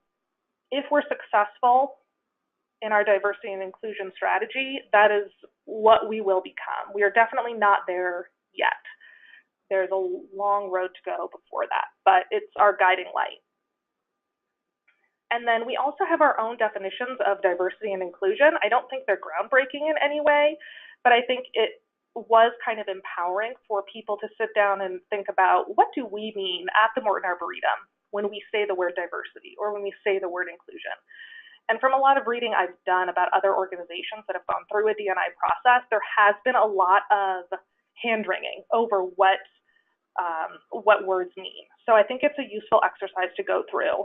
So for us, diversity is the broad mix of people with different abilities, skills, experiences, and cultural backgrounds. And for the Arboretum, the definition of inclusion is encouraging, embracing, and valuing diversity to carry out our mission. We have run into some challenges with those definitions, and I can get to that in a little bit, but those were the definitions that we came up with, and I think that helped. It helped in a lot of ways. It also challenged us in a few ways when we were getting started. So I can get into that when I talk about challenges later on. But like I said, these were all developed through those focus group meetings, the interviews with leadership, interviews with the board, and presented to the council when we first got going. So it was a lot of legwork we didn't have to do, but at the same time, maybe not all the council members were bought in on these exact definitions from the start. So just a little bit on how we created the council itself, some of the nuts and bolts. Myself and a colleague were asked by our HR team to be co-chairs, like I mentioned before. We both said yes. It was work that we had been engaged with either outside of our jobs or tried to wedge it into our actual work. So we were both really excited to take it on. There was a call for nominations, and people could either nominate themselves to join the committee, or they could be nominated by their vice president to join the committee. So we got a little bit of both. We tried to be very upfront with the time commitment that we would be expecting of people. We have a lot of different staff committees at the Arboretum, and most of them have maybe once a month or once every other month a meeting for an hour, and we knew that this was going to be more intensive. So we wanted to make sure that people understood what they were undertaking when they signed up for this. We do quarterly meetings of the entire council, which are typically about a half a day, and that's 4 times a year. And then each of our subcommittees meets monthly, which is usually about an hour or two every month. Plus there's additional work that's going on in between all those meetings. So it's a pretty significant chunk of time that we're asking people to give to this initiative. Some of our selection criteria when we're trying to select who should be on the council, it wasn't just if you're interested, you're automatically on. We had a giant matrix of all the different elements of diversity because we wanted to make sure we had a representative group of staff working on this. It included kind of the standard diversity aspects such as race, gender, if they're a member of the LGBTQ community. But then we also included things like department, tenure at the Arboretum, full-time versus part-time, level of previous experience, or if they have a personal experience with D&I work. So we wanted to make sure it was balanced and that we didn't have, 15 people from the development team and 3 people from horticulture. We wanted to make sure it was more representative of what the staff at the Arboretum actually looked like. And we also wanted to include full and part-time staff, since we do have a very significant part-time labor force. We did not include the seasonal staff just because there's so much turnover and we knew this would be a multi-year commitment. We didn't think that would really be effective for the first go-round, but we definitely did include a good number of part-time staff. In the end, we ended up with about 20, it was between 20 and 25 when we first accepted folks onto the council. We only had to turn away a couple of people, and it was because their department was overrepresented, not because they wouldn't be great members of the council, which was really encouraging. And then in our first meeting, we had a whole day for introductions, orientation, onboarding. We went over all of these goals that had been set by our leadership team, and everyone on the council was assigned to a subcommittee. Most of them were people were able to pick their own preference for where they wanted to work or where they had more interest. Some of them we had to shift people around a little bit to make it somewhat even. And then from there on out, we've really been working within those subcommittees. They've been doing the bulk of the heavy lifting on this. So I wanted to definitely take some time to go over what those subcommittees are, how they've been functioning, why we chose them. So the first one of the 3 is workplace. The 3, I should put this out there, the 3 subcommittees that we chose to focus on are workplace, workforce, and community. And those were selected by the staff focus groups before the council was formed out of a list of, I think, 5 or 6 that our consultant had presented to us. And these were the 3 that really stood out as things that should be top priorities for the Arboretum. So workforce is creating a work environment where all employees know they are valued and engaged. The goals for that, which were crafted for the Arboretum, promote communication between all levels and across the organization, create a culture of opportunities for insights and innovation from staff and volunteers, value, support, and equip all employees to do their best work. So those are specific to the Arboretum, and they're specific to issues that we felt our organization was facing. And you'll notice there's no specific mention of race or LGBTQ issues or anything in those goals, because the whole point of the workplace group is to approach our work environment holistically. We want to make the Arboretum a great place for people to work. We want people to stay here. We want people to feel like they are engaged in the mission of the Arboretum. And we knew that some of our bigger issues had to do with communication. We knew that some of our bigger issues had to do with staff development. So those are actually more of the things that that workplace group has been focusing on. And partially because those are the biggest issues we're facing, and partially, to be perfectly honest, those are kind of low-hanging fruit, especially the communication thing. That's something that's relatively easy for us to make progress on, or at least work towards, especially in the first year or 2. So we wanted to focus on things that would have some easy accomplishments up front before we started tackling the really hard stuff. So one of the things that this group has been working on for the last couple of years is a blog that is on our intranet. The Arboretum has a staff-only intranet site, so they're posting resources for staff, interesting articles that people can read that relate to D&I and gardens or nature. We also try to celebrate the accomplishments of different departments. If our education team has just integrated Spanish language vocabulary cards into some of their education programs, we want to make sure we call that out and celebrate them for making a more inclusive program. It's a lot of little things like that right now, but it definitely does help the staff feel a little more engaged and feel like they're contributing to a bigger picture thing. And the photo that's here is just of our staff at a quarterly coffee meetup, which is something that our HR team has championed. Each quarter, a different department hosts all of the staff or any of the staff that want to attend for coffee, conversation, free food, and a little bit of sharing out about what that department does. So when the D&I Council hosted the coffee meetup, we had a talkback wall where people could write anonymous post-its on what they wanted the Arboretum to do with diversity and inclusion, and got some good feedback from that. We also used it as an opportunity, again, to show off a little bit and show, hey, did you know we've been putting out Spanish language ads? We've been revising our website to make it more accessible to people who are blind, and all these things that I think were already happening behind the scenes at some level, and really call them out and celebrate them for promoting diversity at the Arboretum.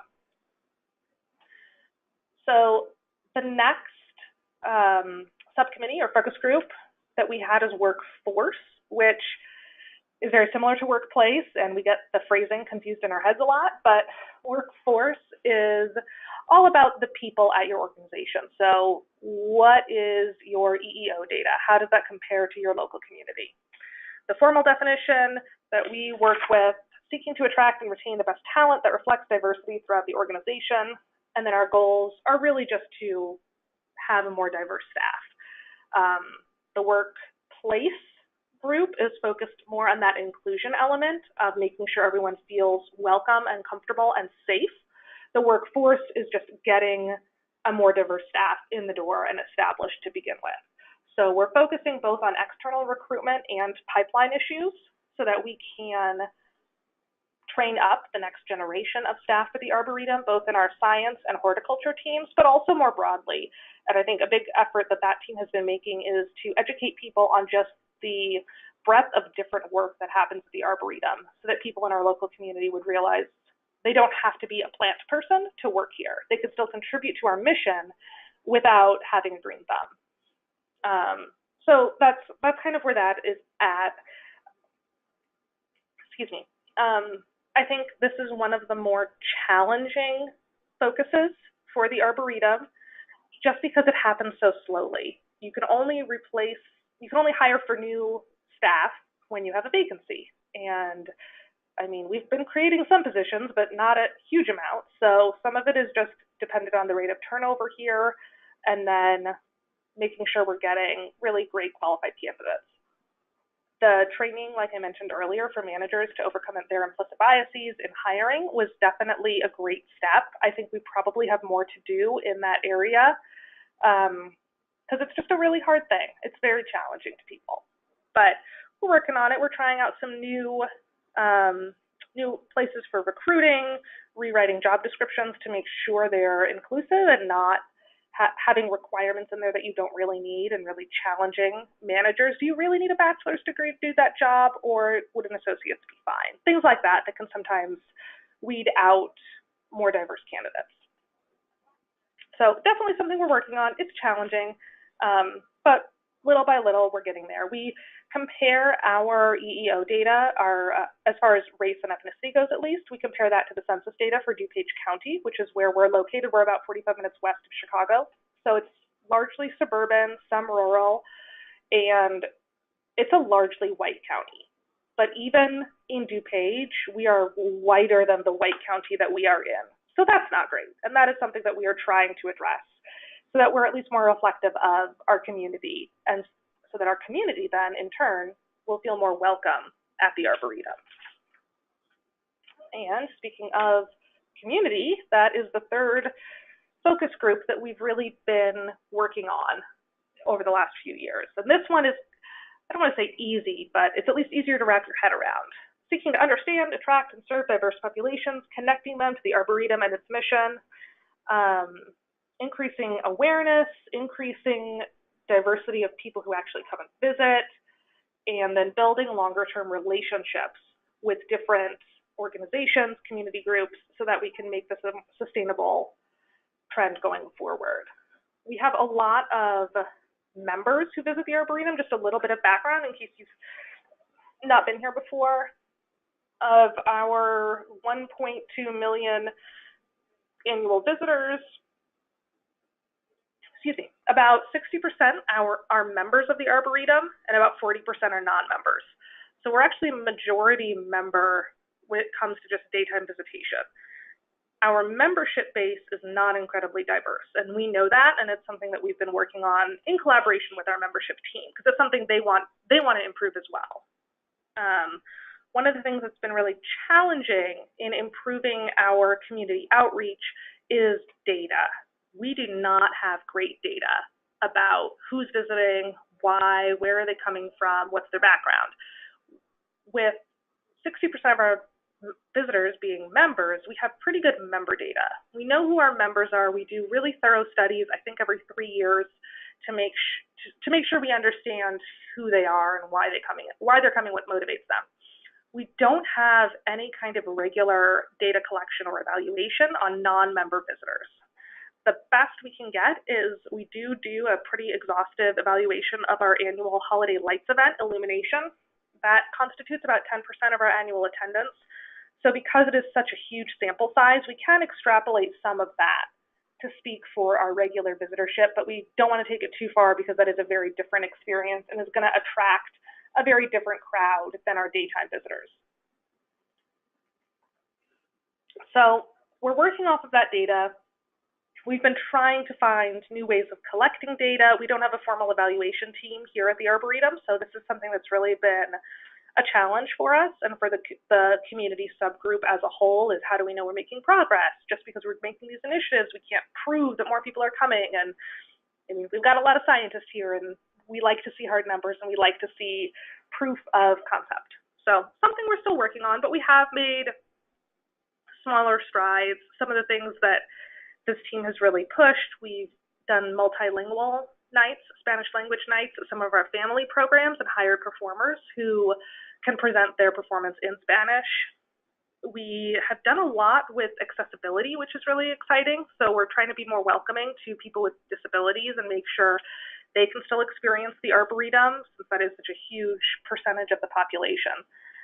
That's been a really successful entry point for us in a lot of ways. So those are the 3 top focuses for the council for the last few years. Next up, I wanted to go over some of the things we've accomplished, and then I could speak a little bit to the challenges that we've faced, some of my maybe tips and tricks of the trade if you were thinking of starting something at your organization, and then I'd be more than happy to take questions. So first up, though, I want to brag a little bit. Some of our accomplishments, like I mentioned before, accessibility improvements to mortonarb.org. We've been integrating D&I into some of our public events. You can see down in the lower right-hand corner, that's a promotional image for our annual Destination Asia Festival, which has pre-existed or predated the council, but it's really grown a lot, and the council has provided some great insight into that event, as well as a lot of our others. It helps that one of our event coordinators is on the council and is very passionate about this, so she makes sure to work it in. We've been doing disability awareness training, and we actually did an intro to ASL staff training, which was well attended. Again, great HR team who expanded or advocated for and successfully expanded our health benefits to include domestic partners. So when folks are interviewing for jobs here, they know we're serious about this work of inclusion. We're kind of putting our money where our mouth is. We started doing Spanish language advertising. As you can see in the lower left, that's a bilingual ad for our Arbor Day programs. And then, like I mentioned before, we hosted a staff coffee meetup so that folks could get to know the council members a little bit, see a little bit of what we've been doing. And that was year 1. We were trying to really tackle a lot of quote unquote low-hanging fruit, things that we could do, execute relatively quickly and get off the ground to help motivate us to push forward as a council and take on bigger projects. So first year was definitely smaller, but things that could be turned around pretty quickly. 2018, we just wrapped up. We expanded sensory-friendly programming for people with sensory processing disabilities and those on the autism spectrum. We did a Spanish language map and guide, which if you're going to start advertising in another language, you should be able to welcome those people once they're here on site. So that was really crucial. That took a lot longer than we wanted it to, but it is here, it is out. It's one of my big projects for 18. I'm happy it's out. We actually did scheduled American Sign Language interpretation at some of our special events. We do some theatrical presentations, and so we actually hired ASL interpreters to have them there instead of doing it on request. We could just schedule it, and then people could come if they were available, which was great. We made some improvements to our accessible parking spaces. We had over 4,000 Museums for All visitors. This is something I would definitely recommend to any gardens out there who are looking for an easy way to get started with community outreach for diversity. Museums for All is a program run by IMLS and the Association of Children's Museums. And it's a way to reach out to the low-income communities in your neighborhoods. Basically, you agree to give folks who have an electronic benefits transfer card, an EBT card, free or extremely reduced admission to your garden, and then they can be promoted via the Museums for All program. It's been something that's been really great for us, and it really saw a lot of growth in 2018. Our general attendance overall grew a lot in 2018, but this particular program was also very successful. So that's something I would definitely recommend checking out. And then finally in 2018, we had our first rotation of council members, which is one of these hard things, but it ultimately makes the council more sustainable. So when everyone signed up for the council and agreed to be on it in 2016, they all signed up for a 2-year term. And then all of those terms were going to come to an end at the same point, at mid-2018. And we'd had a little bit of attrition. We'd had a handful of people who'd moved on to other jobs. They were no longer at the Arboretum. So we sent out a survey to all existing council members asking them if they wanted to leave at the end of their term, stay on for 1 more year, or stay on for 2 more years. And we have a very cooperative group because they split themselves evenly into thirds between those 3 options. So with that, we then recruited for a new class of council members, a lot of folks who have been new to the Arboretum in the last couple of years, and then some folks who wanted to participate in the first round, but for whatever reason couldn't make it work. They were able to step up and join in this new rotation. So we did some onboarding for the new folks at the end of last year to get them more integrated into the group, to get them assigned to the subcommittees. We rebalanced all of our subcommittees because with that staff attrition, that poor community group who'd been trying to do a lot of work, I think everybody who had moved on to another job happened to be in that one group. So they ended up with only 2 or 3 people by the end of 2018. So we definitely put a lot of new people on that team to try and give them more resources and energy to push forward with their goals. And then we also added some key players to each of the other subcommittees as well. Those are kind of accomplishments. We do have, the other big accomplishment for 2018, which I didn't put on here, was we actually expanded professional development opportunities for part-time staff. This is something else that was championed by our HR department, but the D&I Council absolutely got behind and advocated for. So now all part-time year-round staff at the Arboretum have an additional 10 hours of professional development time that's been budgeted for them to attend trainings, to attend meetings, things that might be a little bit outside of their normal scope of work. And part of the goal of that was to make them feel more included at the Arboretum, because we definitely got feedback from staff surveys that there was a bit of division between the full-time and part-time teams. So we're trying to get those part-time folks feeling a little more engaged and a little more in the loop on everything that's going on here. So, challenges. And this is my last slide, and then I would be happy to take some questions. It has definitely not been an easy road, and we are definitely not at our destination yet. But with that said, I think we've made a lot of progress. As I mentioned, I think when I was showing the slide with our definitions of diversity, inclusion, and the vision of success, it was a little bit of a challenge with some of our council members when they walked into their first diversity and inclusion council meeting and realized that all this other work had already been happening and they hadn't been a part of it, and that they didn't get to choose the new definitions. they didn't get to set those high-level goals that had already been done. So I think some people really appreciated it, but some people wanted more control over the process. So that was definitely a challenge we had to work through, and our consultant from Kaleidoscope Group was really, really helpful in helping me and our other co-chair work with those council members to get them feeling comfortable with the direction that had been set for the council. One of the key things that she kept saying was, you don't have to be 100% happy with this definition of diversity. Can you get to 80%? If you can get to 80%, then we can get there and we're good and we can move on and actually move on to the work of this. But don't try to get to 100% because then we're never going to move past the definitions. And that was very, very true. Again, from reading I've done of other organizations who try to do the definition work, it's just something that can really bog you down. And at the end of the day, I don't think we've gone back to those definitions in at least a year as something that needs to be discussed in depth. So working through that was a big challenge in the beginning. I think one of the things that we really have going for us that I know a lot of other organizations have struggled with is this idea of institutional buy-in and feeling like they may not have support from leadership.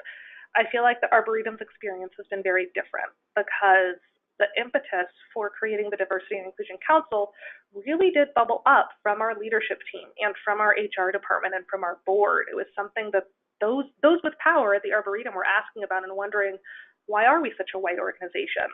Why do we have why don't we have more LGBTQ employees? Why aren't our visitors representing the diversity of our community? So because we started from that place, we didn't really have to deal with that buy-in from leadership or from the organization, which was very, very helpful. And I feel like we started off ahead of a lot of organizations who have to do that kind of work first. Our staff is really bought in. We know from staff surveys that the just rank and file staff are very supportive of the D&I Council. They really like that we have it. It's something that makes them proud to work at the Arboretum. We don't get a lot of feedback from our staff, and that's something that has really been a challenge for the council. I mean, the council is only 20, 25 people. We have, I want to say, 300 to 400 staff members. So we're not going to be successful if we can't get those outside of the council doing this work too. Because it's not just the job of the D&I Council to encourage this work at the Arboretum. It's their job to be cheerleaders and to advocate for change, but they need colleagues to really step up and take on some of these projects themselves. So we don't get a whole lot of feedback from staff about things they think we could be doing better. We don't get a whole lot of new ideas coming from non-council members, and that's something that we're really working on, trying to work with our vice president, team of vice presidents to encourage their staff to give more feedback. But it's definitely a challenge. The last thing that I think has been not hard, but it's just a reality, and I alluded to this earlier, is just the speed of change. We've been doing this work really for almost 5 years now, and in some ways I can see the change, especially in our visitor base. We're definitely getting more diverse visitors just anecdotally. However, if you look at our staff demographics, they are very, very similar to where they were years ago. And part of that is just the nature of having low turnover and having to, you can only hire at the speed you have vacancies. So that's something that has been discouraging at moments, especially for members of the council who are so passionate about this work and really want to make a change, and for them to just see our numbers stay virtually unchanged year over year has been kind of hard for them. So part of my job as the chair of the council is to be a bit of a cheerleader and celebrate people's accomplishments and show them, no, we are making a change. We are doing this work. It is having an impact, but it's a long-term thing. This isn't a 2-year project and then, oh, we're diverse and we're inclusive and we're done. No, this is forever going to be a project at the Arboretum. It's something you have to nurture. So that's kind of the last one. And then I also wanted to point out, I don't know if anybody who's on the call reads the Nina Simon Museum 2.0 blog. it's definitely one that I would recommend, but she actually just last week had a post about building more inclusive nonprofits that I thought was very, very applicable. The quote that I loved is that the path to the desired outcome is dark and riddled with 400-page toolkits. And I could really feel that, because I feel like we have the motivation, people understand they need to change, they have the vision of where they want to be at the end of the road, but figuring out the steps for how to get there is really one of the most challenging parts. So for us, working with an outside consultant has really helped guide us down that path. And that's one of the things that has been super, super helpful. Of course, not all organizations are going to have the budget to be able to do that, but having somebody who knows what they're talking about lead the way has really been indispensable.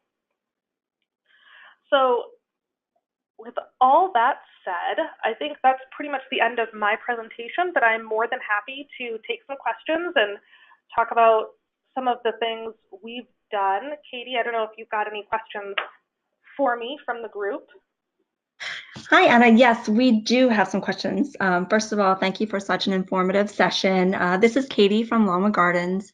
As Abby mentioned earlier, I'm the webinar committee co-chair along with Abby, so I'll be sending some questions along to Anna now. The first one that came in is from Aubrey. It's kind of a two-part question for you, Anna. The first part is, how do you determine what materials you translate? And Aubrey's follow-up question is, what are some ways you will try to gather data from non-members? Great question. Sorry, I'm just writing some notes so I don't forget. As far as making the decision for what materials to translate, I am not in our marketing department, and the original co-chair of our council was in the marketing department, so he really led the way on that one. It's kind of opportunistic. We stick with the big promotional themes for the year. So the one I showed earlier was from Arbor Day, which is our big spring promotional push. I believe we've done some for Illumination, our Winter Lights show, and potentially for our fall color season. Our busiest season is the month of October, when all of the trees are changing color. So for the most part, we've kept it to those bigger times. And then, of course, the map and guide was the crucial piece for on-site visitors. We don't really have any other handouts or anything, but it's something that we're looking to integrate as we have more exhibits come. If we're going to do a program, we want it to be at least bilingual. And then non-member data, we've played around with a lot of different concepts for how to gather non-member data. Some of them more realistic than others. We've talked about, do we just have people interview like every 10th person who comes in and have them fill out a card that has some really basic demographic questions on it? Do we want to pick like 3 weekends a month and have people on site, but then we're skewing based on time of day and day of the week that people are visiting? We've definitely not cracked that yet. We've also talked about working with an evaluation firm and let them deal with the methodology question, and just pay them to come and do the surveys for us. So we've played around with a lot. We haven't really settled on any one thing, but it's definitely something that we are trying to wrap our heads around and potentially ask for funding for in future years. But I don't have a good answer. I'm sorry. We do have another question coming in now from Jessica. Her question is, do you have advice on how to get that leadership buy-in and communicate the value of putting significant staff, time, and money into these efforts? That's the $1 million question, isn't it? Like I said, I'm very, very lucky that our leadership was on board from the beginning. I think this is really, really hard work to do if you don't have that support. That being said, there's a ton of research out there in the world just kind of showing the value of building diversity within your workforce, of reaching more communities. That market research has been done. I will say I think the museum community is a little bit ahead of the garden world on this. So if your garden is also a member of the American Alliance of Museums, they have done a lot of work on D&I and have a lot accessible on their website. That's a great place to start, and there's some good folks that you can reach out to who've been doing this work in a nonprofit setting that's very similar to gardens, but not exactly gardens.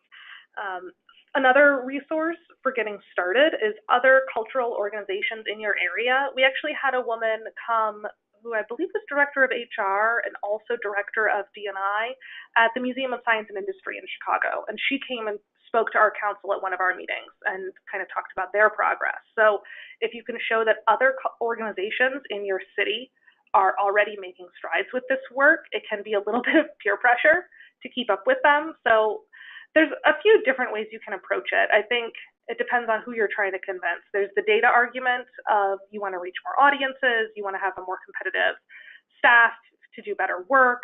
And then there's also kind of the heart-tugging motivation of you just want to be a more inclusive environment and you want to do good in the world. So it really depends on how you're trying to convince people. But you can go either way. I really would recommend reaching out to other organizations in your area to see how they did it, not just museums, but also there's a lot of work in the theater world that is being done on diversity and inclusion. So if you have an active theater scene in your city, that might be a good place to go. If your city has an office, like a mayor's office of cultural affairs, which the city of Chicago does, they might have some resources as well as data on, how diverse the community is, and then you can compare that to yours and your internal data and see how you compare, and then show that to your leadership and say, look, we don't stack up, we aren't representing our community. And theoretically, in everybody's mission, there's some sort of statement about serving. We have these gardens to help our community, to help our environment, to help people, and we want to help all people. So, I'm a softie, so at the end of the day, that's what it comes down to for me. But I know different types of people work better with different arguments. Okay, great. And we do have another question for you, Anna. This one is, what steps are you taking to get more diverse members as opposed to diverse one-time visitors? Well, that's another great question. I wish I had my membership director on the line so she could speak to it more specifically. Right now, I don't think we're doing too much direct outreach to our non-member visitors, specifically targeting diverse non-members. This past year, the image that's still on the screen is from our exhibit this past year, which is in our main parking lot. And the trolls have really changed our attendance patterns. Our non-member attendance spiked something like 15% over the course of the year. So just by the nature of bringing in so many more non-member visitors, our conversion rate to membership, we converted a lot more, and right now our membership is just starting to reflect that non-member visitor a little bit more. But as far as specific initiatives, there really haven't been many, at least that I've been aware of. Aside from the on-site conversions that we do with everybody, all mailings and emails and all that kind of stuff, I don't think there's been anything to really target our diverse non-member visitors to become members.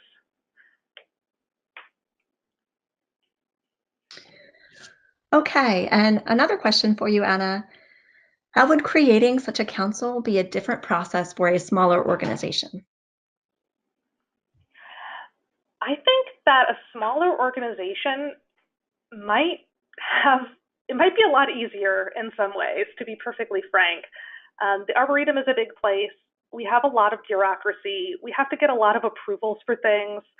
There are days I wish, gosh, if I only had 20 other staff, I could just have everybody in one room and we could talk through all of this stuff together. So I think with a smaller organization, your process probably wouldn't have to be nearly as formal.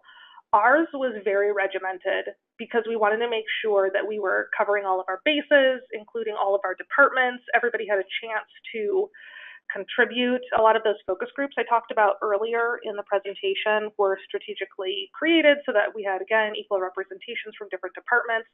But if you're coming from a smaller organization, you probably also have a better idea of what specific issues you need to be dealing with, and you don't have to spend quite as much time laying that foundational groundwork. I think a lot of it was still useful and good exercises to go through, but if you're working with 20, 30, 40 people, everybody, well, for one, everybody's going to be in each other's business a lot more, so you'll have more understanding between departments, I would think, and also everybody would have a better understanding of where those key priorities should be. Like for us, choosing those three, the workplace, workforce, and community focus areas, was a pretty long, involved process.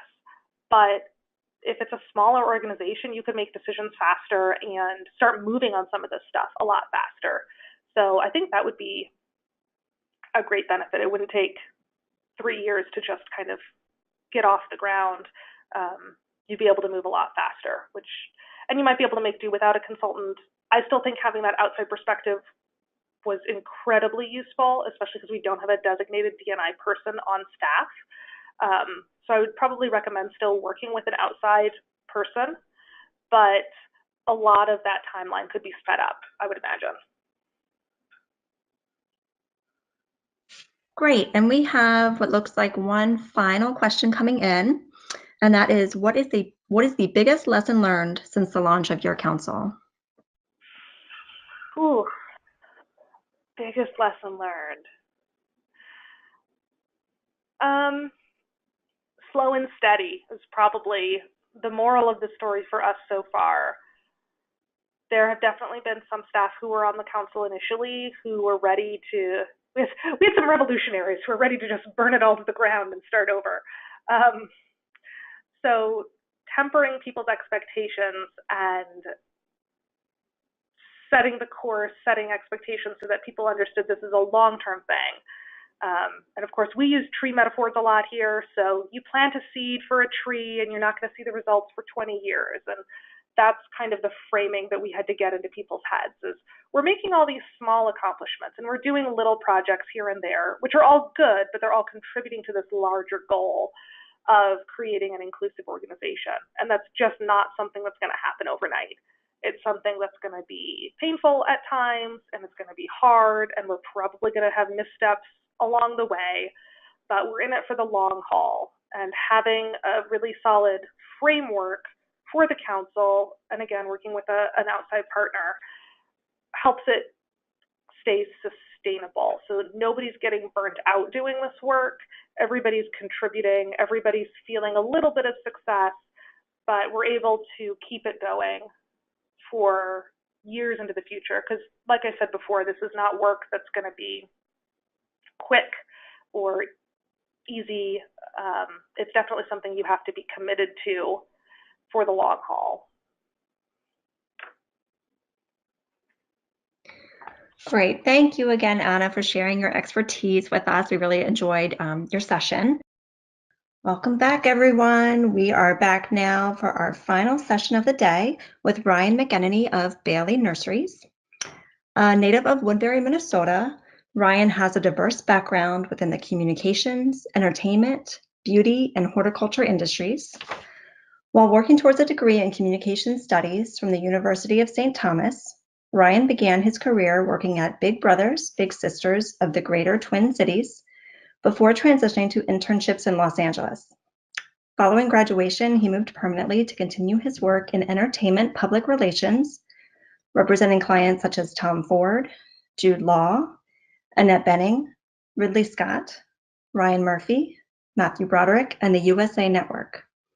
During this time, he worked on international campaigns for Glee, Sherlock Holmes, Sex and the City, Robin Hood, and more. Following his work as a celebrity publicist, Ryan transitioned into the fashion and beauty segment of the entertainment industry.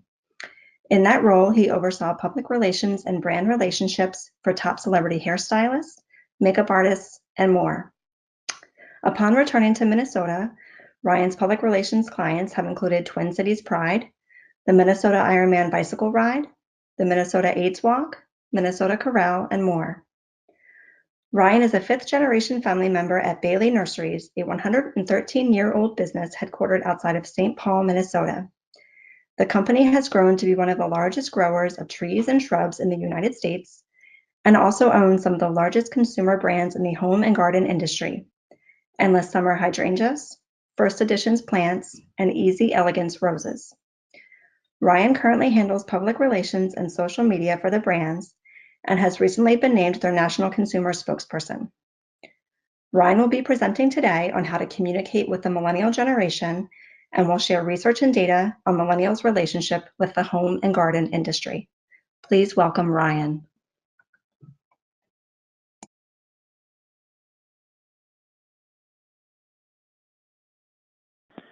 Hello, everyone. Thank you so much for the introduction.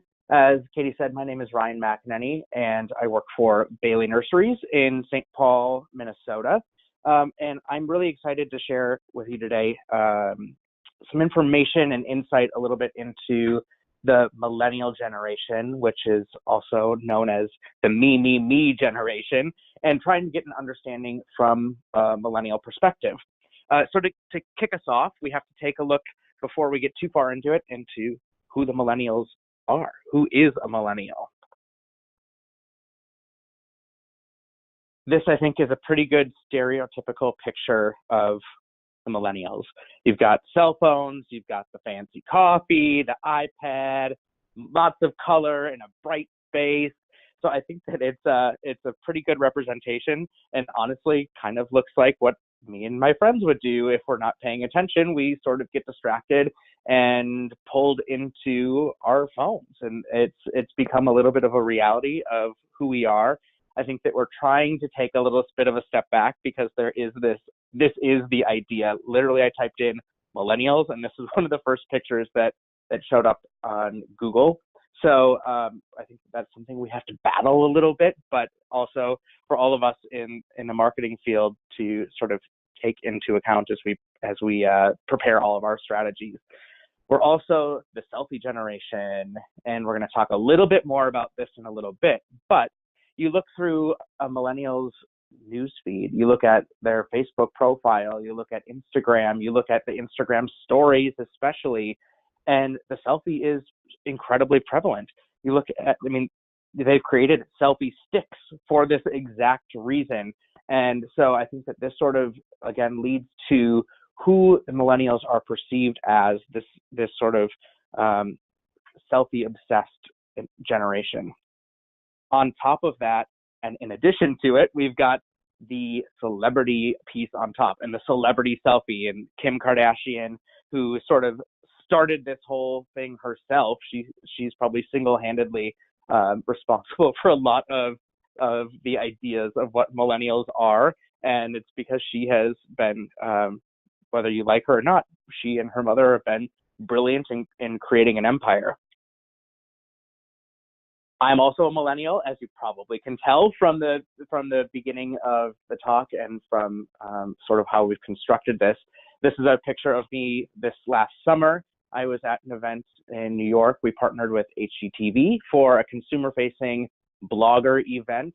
I am, as Katie mentioned, a fifth-generation family member and did not come to this through the horticulture route. I did work at Bailey growing up. I worked in production in the fields, and then moved from there to marketing to work on our more trade-focused customer events at Bailey before moving to LA and working there for quite some time. I have been back at Bailey's for 5 years now and work really on the consumer-facing side of it. I do trade communications as well, but a big chunk of my job is connecting with consumers. And it's everyone from a master gardener all the way through people that don't consider themselves gardeners at all, but maybe buy a plant once a year, and being able to finding ways to engage them, get them excited, and get them more and more invested in what we are doing in the green industry. As you can see on the left-hand side of the screen, I'm on sort of all of the major social networks, both personally and professionally, from Facebook and Instagram, all the way down through Snapchat. And the bottom one on there, if you don't know it, is Grow It. So if you don't know it, I highly suggest you check them out. There's just a story in the Wall Street Journal 2 weeks ago, last week, on the founders, Seth and Mason. They're a Chicago-based app that has connected hundreds of thousands of people that are interested in plants. It's super easy to use. It's a great way for people to get connected. And obviously, since it's app and it's founded by a couple 30-something-year-old guys, the focus generally trends to be a little bit younger. And they're great for public gardens as well. They have a program specific to working with public gardens. I know many of you may have apps yourself already, but this is also a really, really great tool. So again, if you don't know them or you don't have it yourself, it's definitely worth having either yourself or someone in your department research grow it. So taking one step even further back, to look at a little bit of data, I think this is where we have to start to really get the concept of who millennials are. And the age thing is a little bit gray, and I know people on both ends of the spectrum don't really feel like they fit in the millennial generation, but generally we say from early 80s to early to mid 2000s, that's what makes up the millennial generation. We're about a third of the US population overall, around 80 million. So we're the largest age group in the US still today. We're also considered to be the most diverse and most educated generation in the history of the United States. An interesting fact that I look at, since 1980, the white non-Hispanic group has gone from 78 to 58% in 15 to 34-year-olds. So for those of us in the millennial generation, the white non-Hispanic group has dropped by 20% since 1980. So I think that as we're crafting messaging, as we're looking at programming, as we're looking at finding funds to support all that we do, it's really important to have that mindset going into it. And we're also sort of a trend that we'll see throughout this, incredibly influenced by technology. We are also called the connected generation. We are, my personal example, I'm 32, so I graduated high school in 2004, and when I went to college my freshman year, I went to school in St. Louis, and that's right when Facebook started to take off. And at that time, you had to have a university email to even be on Facebook. And so I grew up sort of without it. I didn't play video games growing up, coming from a hort industry family. I wasn't allowed to have video games. We spent a lot of time outdoors, but as soon as I got my driver's license, my junior year in high school, I got a cell phone. And so much of my life, I have had some sort of connection. And then it's really, really obviously developed since then. And it's because of those rapid and drastic advances in technology that has really started to make the millennial generation unique in how we engage, how we interact, and how we share, and how we spend our money. From there, we have to talk about the economic impact before we really get into how we engage, because millennials have money to spend and are spending in a very different way. And money talks. And so being able to understand sort of the economic piece of it first, I think has a lot of impact on how we in our industry engage with millennials. If you don't know John Gersma, he's a great marketing author and researcher. He's got a book called Spend Shift that I highly recommend. Some of this comes from John, some comes from Forbes, as you see on here. But the millennial generation as a whole, us 80 million strong, have an over $1 trillion. We account for over $1 trillion in U.S. consumer spending. That's incredible. We're all chasing the dollar, especially on the nonprofit side of it. We all are looking for how we can gain that dollar, and there's a great economic impact with the millennial generation. But as I mentioned, we're spending differently too. It's not buying the McMansions. It's not worrying necessarily about the best new car, other than maybe a Tesla. I know a lot of millennials that are aching for a Tesla, but we're spending differently. And so one step even further back, thinking about when millennials came into adulthood is an important piece of this. And I think that this is going to continue to trend throughout the rest of our conversation today, is is sort of taking a step back and understanding millennials in a different context. We came into adulthood during the Great Recession. And I don't know if we all call it the Great Recession, but I do. And the way that we talk about it within our family, because there are still 11 of us family members involved, including third generation family members, my grandpa and his brother, Gordon Bailey Jr. and Rod Bailey, who are in their early 80s, that have been with this company for over 60 years. They call it the Great Recession as well, because especially in our industry, it had such dire impact on how we operate and who still exists in our industry. So that's when we came into adulthood. I graduated college in 2007, so I graduated a little early, but most of my friends graduated in 2007, 2008, and we are saddled with debt, and we came into a recession where there was very few jobs. So there were employment issues, huge debt, and so it's really shaped how we spend our money. Frugal spending, we've been considered spending similar to the silent generation, which would be those that came out of the Great Depression. And I think that we can sort of take that with a little bit of a grain of salt, because we will talk about how we spend, and with that $1 trillion of spending power, there's still money being spent, but I think that it's just different spending, especially because when we're looking at how much we are making, again, coming into the recession, not finding jobs or finding jobs that don't pay a huge salary is something that we faced. So for the first time in America, there's now more student loan debt than credit card debt, and borrowers today are responsible for paying back double the amounts required of borrowers 20 years ago. So we're coming in where there's limited jobs or jobs with lesser salaries, and that still follows through today. So for those of us that got jobs in that time, we're still feeling that, yet we're saddled with an incredible amount of debt. But I think what's really exciting about this, even though that's sort of a not great statement, is that we're not as focused on money being the foundation for success. From John's book, Spend Shift, that I mentioned earlier, he did a bunch of research and found that almost 88% of millennials disagreed with the statement that money is the best measure of success. And that's compared to 78% of the total population. So almost 10% more said that money isn't how we measure our success. And I think what's even more exciting for our industry is that 64%, so over half of millennials, would rather make $40,000 a year at a job they love than $100,000 a year at a job they think is boring. So I know that we also worry about millennials job jumping and all of that, and that is, of course, a reality.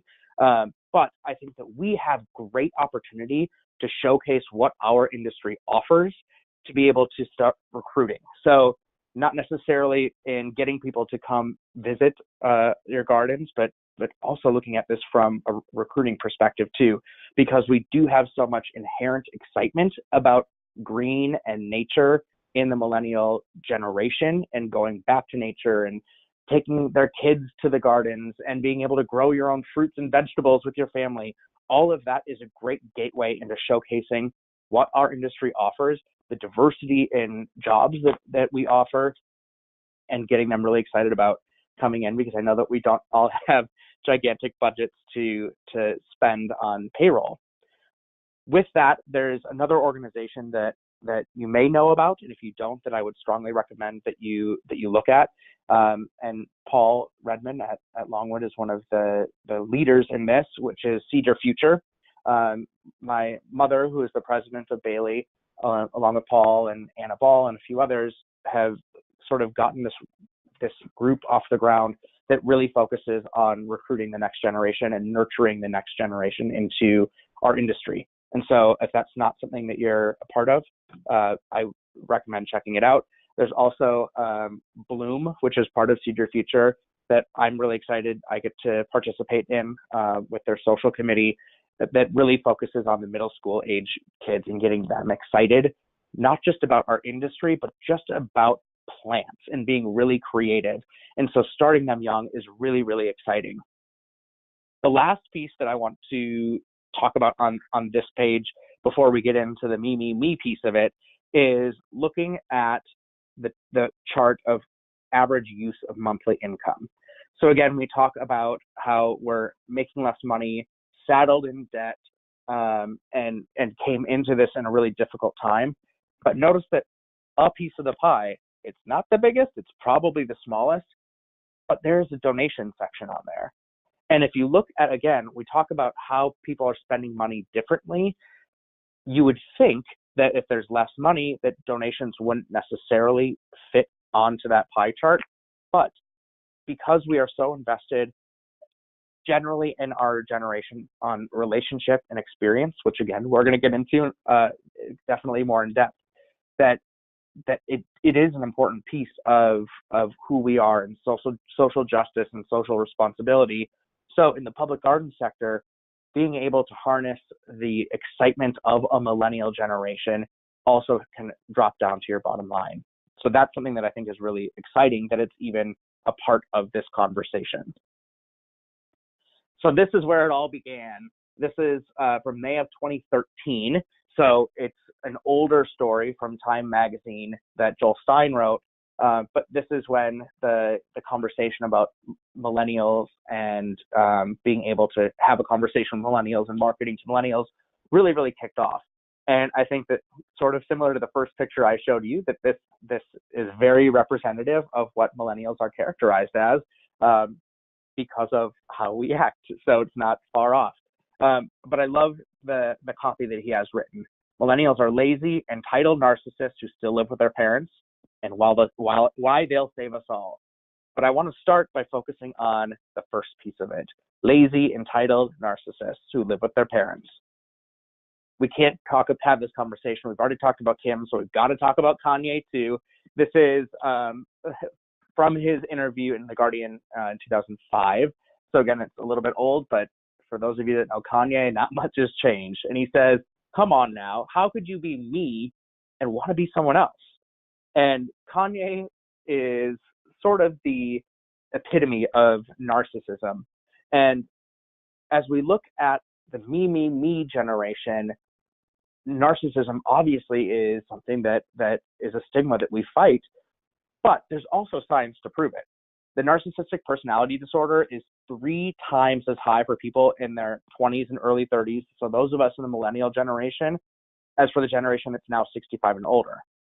So 3 times as high that narcissism personality disorder is showing up in the millennial generation. 58% more college students scored higher on a narcissism scale in 2009 than 1982. So these are real big numbers showing that this is a reality that we are facing. And so part of our role in the marketing piece of it is how do we cater to that without exploiting it, I think we can say. The participation trophy. Who on this call has either talked about this, joked about it, or heard someone say, everyone needs a trophy? And I know I've heard it. I know that I've thought it sometimes. I also, outside of Bailey, own a couple of businesses, and almost all of my employees are creative 20-somethings, and I catch myself feeling this way a little bit. But I love the subheader they have on there, creating entitlement-minded whiners since the 1980s, because everyone needs a trophy. They also have 99% fool's gold on there. I think it's kind of funny. And sort of a stat that goes along with this as it relates to us in a professional field is that 40% of millennials believe that they should be promoted every 2 years, regardless of performance. So we need a trophy. We need to get that pat on the back, and we need to get promoted. Doesn't matter what we do, right? It's not all just about us, but I've talked a little bit about this throughout the day.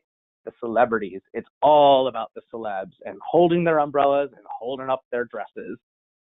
3 times as many middle school girls right now want to grow up to be a personal assistant to a celebrity than wants to be a senator. That to me is pretty darn scary. 4 times as many would have picked this assistant job where they're holding up the skirt and they're holding up the umbrella than being a CEO of a major corporation.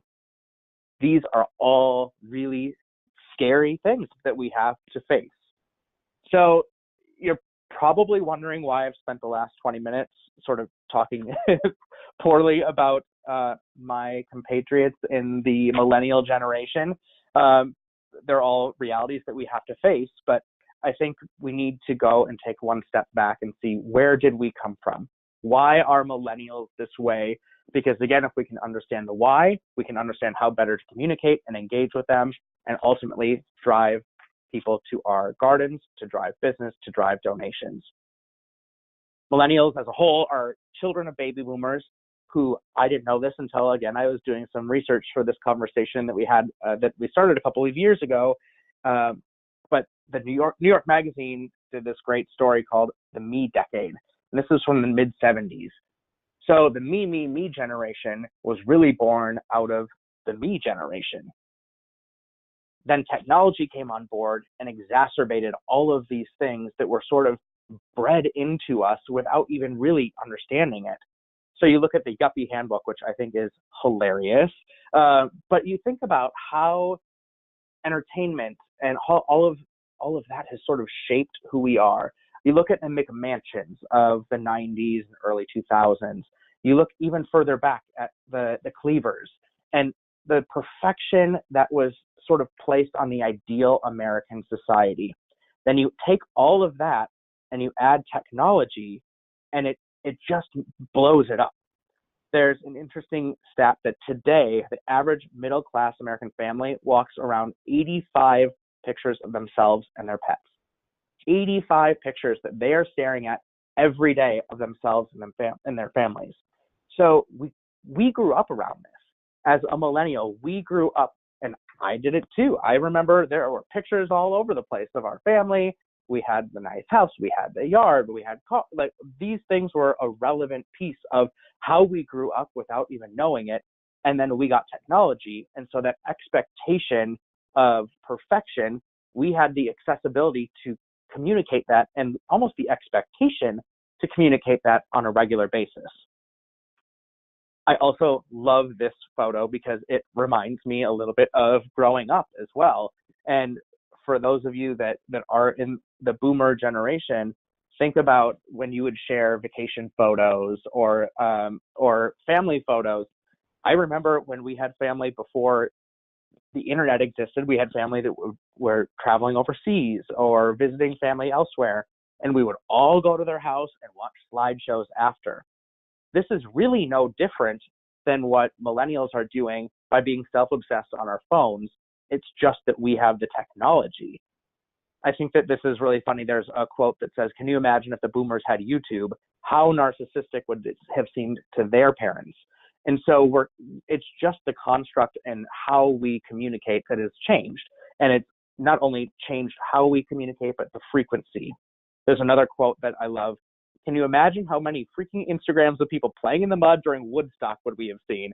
I think in many ways, you're blaming millennials for the technology that happens to exist right now." So as we have this conversation and as we look at moving forward and how we communicate with millennials and how we engage with millennials in the workplace, in our businesses, with our customers, and just moving forward as we're looking at recruiting and all of those things, shift your mindset a little bit and realize that if these things this technology would have existed earlier, this sort of thing would have happened to someone else, but the millennials grew up with it and grew up with this immense hockey stick of change that has totally transformed how we operate. Another way that I like to look at this, my sister is a teacher, and I've got a lot of friends that are teachers as well, and there's always the conversation, even from a millennial, about how often students are in class on their phones.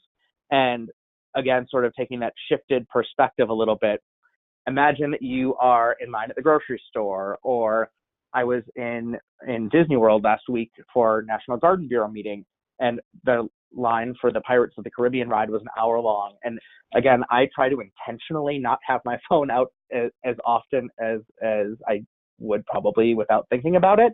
And so I said, all right, I'm going to make it through this line. I'm going to talk to everyone that I'm with, and I'm going to communicate with the people that are around me.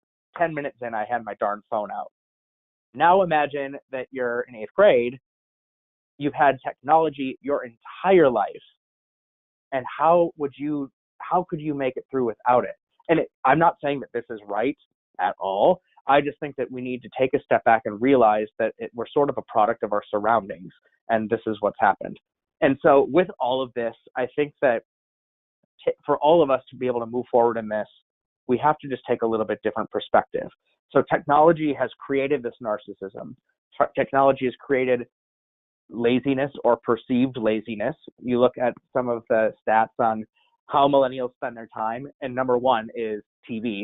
And we all know that now TV doesn't mean sitting in front of the TV set in your living room. It means on your phone watching Netflix. It means on your laptop. It means all YouTube. It means all of these things, but that's the number one thing. So there's some real and perceived laziness that technology has created the opportunity for. But I also think that allows millennials to be idealistic, connected to people that they never would have been connected to before, have an entrepreneurial spirit, and see what things they can create, and also challenge convention, because things that have always been done the way they've always been done, because we didn't have necessarily a broader perspective. And so we're not just selfish and entitled. We're curious, we're optimistic, we crave experience. And so these are the things that I think for us as marketers and for us in the green industry that we have to be really excited about. And we have to, again, not necessarily in an opportunistic way, but we have to capitalize on this. We have people that want to do more, that want to do better for the earth, for themselves, for their families, and for their neighbors. So where do we go from here? This I love too. This is from the Wall Street Journal. It was just after the Great Recession, so still during more difficult times, but I just love that it starts with millennials are seeking happiness. And what does happiness mean? It means obviously different things to different people, but even during these hard times, so the hard times of the Great Recession, millennials were still optimistic, and it felt 9 out of 10 millennials felt that they still would expect to reach their goals by the time of retirement. The secret is in adjusting the goals. So it's not necessarily the McMansion. It's not necessarily the Lexus, maybe the Tesla, but not necessarily. It's about changing what we really, really want in life. And for us in the industry, how do we help fulfill that? So my friends, myself included, I would rather go on a trip and experience a new place. I'm going to Europe in June for a concert and staying for an extra week. And my goal in that extra week is to visit places that I have never been before that aren't capital cities. I would rather do that than buy myself a new refrigerator. I would rather do all of these things and being able to go out and try new restaurants and meet new people and engage with different communities, different cultures within our community, even here in the Twin Cities. I would rather do that than buy a bigger house and spend my money there. And so our goals are just different. And again, we have to take that into account when we're planning our programming, planning our communications, and figuring out how we're going to fund ourselves for the future. So where do we fit? We fit by providing accessible beauty. We are an industry of so many things, but we are an industry of beauty. And this is what Instagram is all about. So there's no organization, there is no industry better poised to take advantage of this really exciting time than we are. On the left-hand side, you'll see a dress that I came up with the idea, but I definitely did not put together. That is not my creativity. But this was for a media event that we hosted, and many of the media that were here at Bailey were long lead publications. So I knew I wasn't going to get anything out of it right away, which wasn't necessarily the goal, but I wanted to create a moment that people would be able to capture and remember. And so we created this beautiful gown.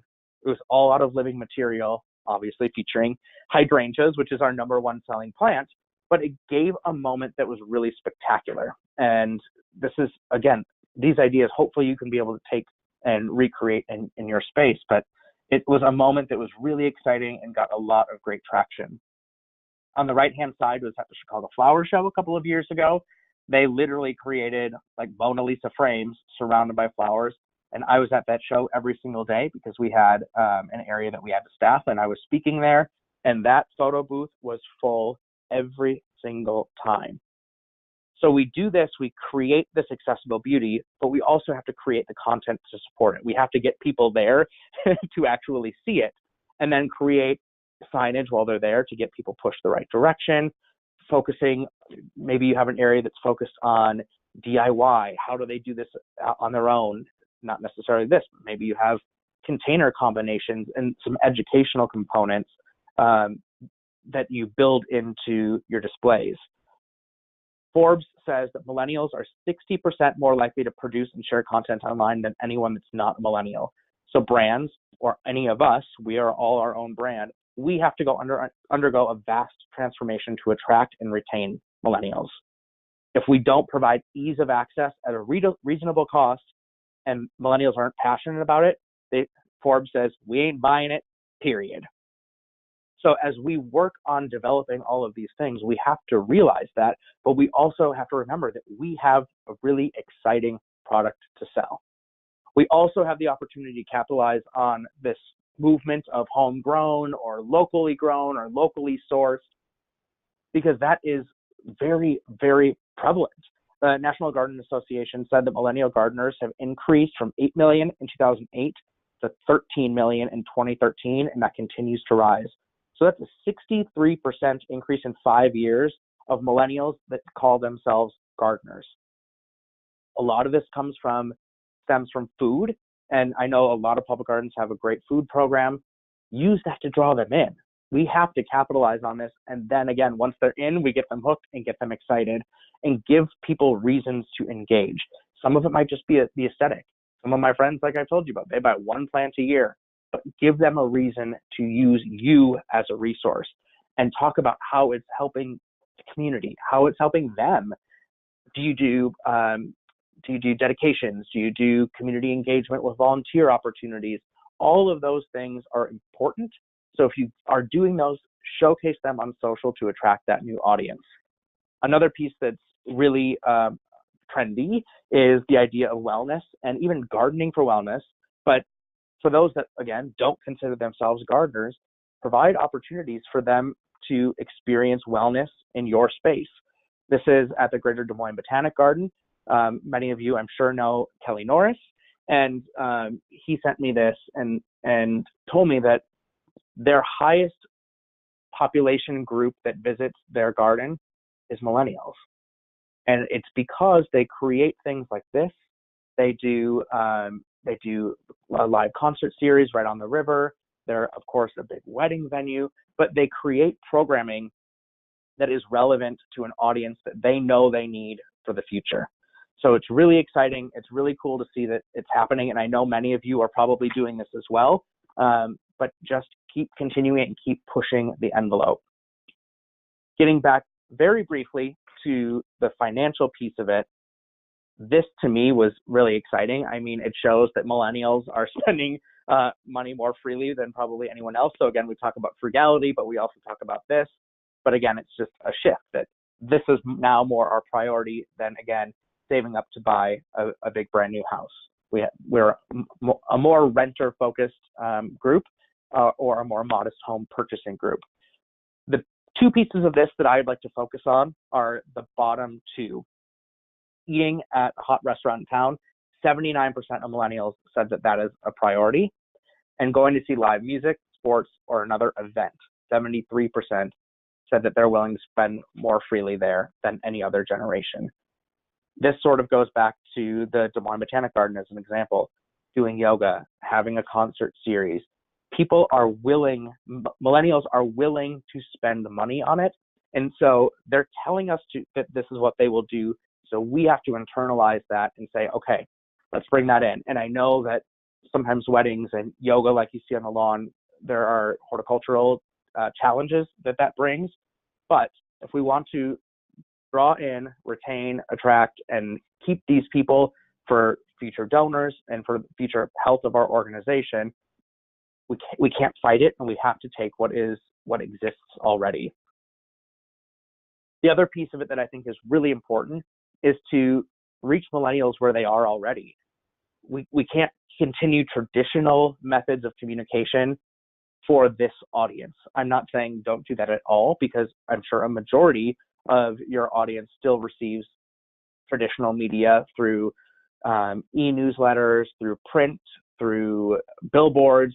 Those things are still important for that audience, but you have to shift your messaging a little bit for this group. So not only your messaging, but how you communicate with them. This is probably very true of myself. 18 to 33-year-olds each send out almost 4,000 text messages each month. So if people are attached to their phones, which we all are, why are we not spending more of our time, energy, and resources reaching them on their phone? We have a text program for all three of our consumer brands because we knew that this is the reality of our world. And so we developed, we call them mobile care programs. So people enter their zip code and they get timely reminders based on where they are in the country for how to take care and have the best success with their plants. Because from our perspective as a wholesale grower and a consumer product owner, that if they don't have success with their one hydrangea, they're not going to buy their second, third, and fifth hydrangea. And so this is a way for us to communicate directly without having to make them go elsewhere to find that information. Video is another huge piece, and obviously social media. So we have to reach people where they are. One of the other final things that I want to talk about today that I think that there's great opportunity both for the development of relationships with American Public Gardens Association and with all of your organizations and connecting with millennials is finding partnerships with brands like Endless Summer. There are a number of us that are large brands that are aching to have this connection, the same that you are. We're all fighting that same fight, and we should do it together. We all have budgets to do this. We have creative ideas. And for people like me that sit behind a desk in St. Paul, Minnesota, it's really hard to connect with the millennial that lives in Texas, that lives in New York, that lives in Oregon without having a presence. And so working with public gardens is a focus of my role at Bailey, and one that I've been really excited about since I've been on board. This is an example of an event that we did for Mother's Day last year at Longwood.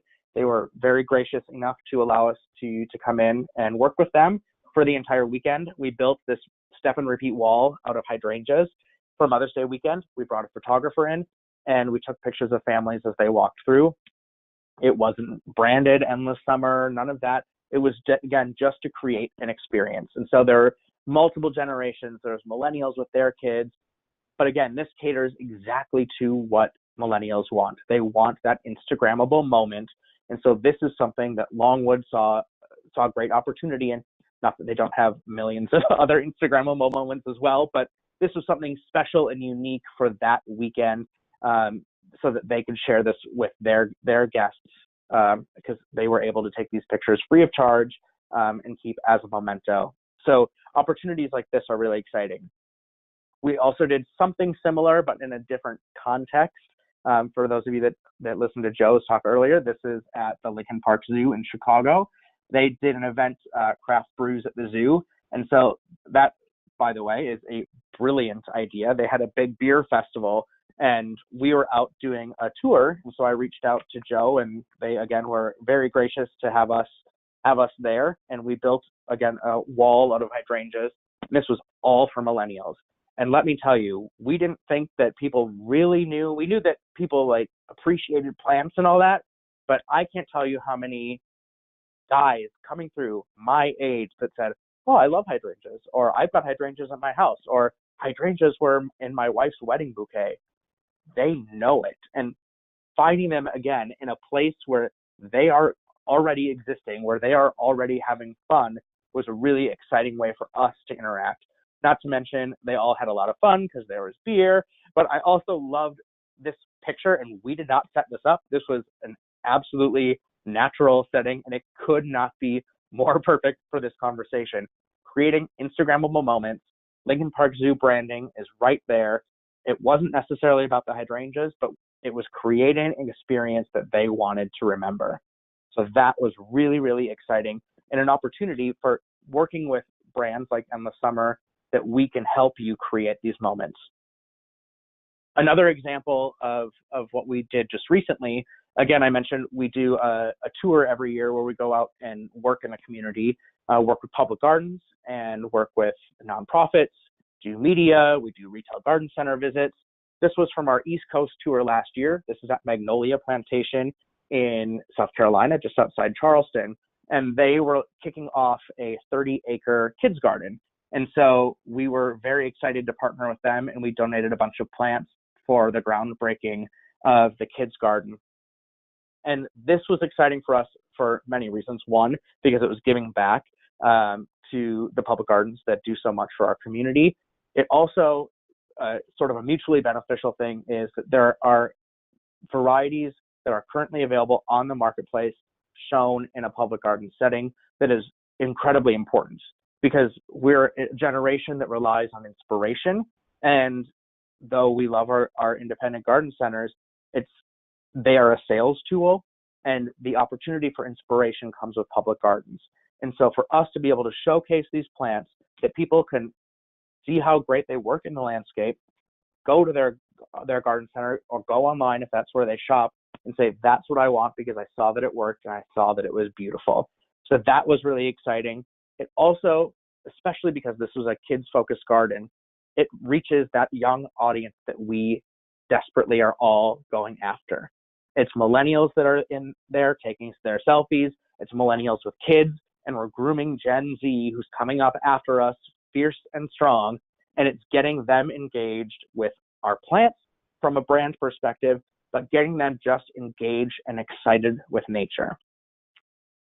I mentioned the Des Moines Botanic Garden a couple of times. This is what we do when we're on tour. So if we're coming into your area, I will for sure be in touch with you. We're doing Michigan, Ohio, Indiana, and Illinois this year. So if you're there, either reach out to me or I will reach out to you and we can work on a partnership. But we drive this big Endless Summer Wrapped van around and we create these events.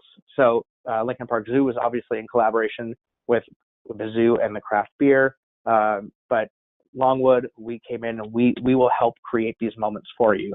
So please don't hesitate to reach out. We also, the final piece of this, where we talk about partnerships, we also are great resources for potential funding of projects.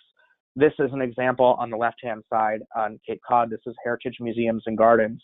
And along with Dr. Michael Durr, Endless Summer and Bailey Nurseries have helped to sponsor a new garden, a new hydrangea test garden. So this is what has now been dubbed the International Hydrangea Test Garden.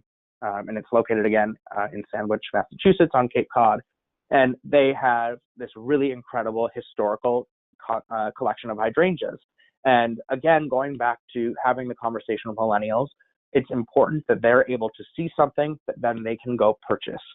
So we, along with Dr. Durr and a couple other partners, funded the growth. So there's a whole acre that's being developed. This was just year one of hydrangeas that are currently available on the market. And Mal Condon, who some of you may know, Mal's doing a lot of the research. So they're providing us feedback as well on the performance of the hydrangeas. But the people that are there, that are visiting, get to experience these new, really beautiful, great plants that they wouldn't experience elsewhere. We had our photographer out there who is shooting this photo on the left, and she just was sort of walking through quietly one day, and there was a young mom there with her daughter, and all she wanted, the daughter, the little young girl, all she wanted to do was get her picture taken with the hydrangeas. So again, it's creating an experience, but from a business perspective, there's opportunities for partnership where it's not just free plants that are going into your landscape, which I love to provide because we love to see them there, but there's also opportunity for financial partnerships as well. This one that we had with Heritage ended up also getting some great PR benefits.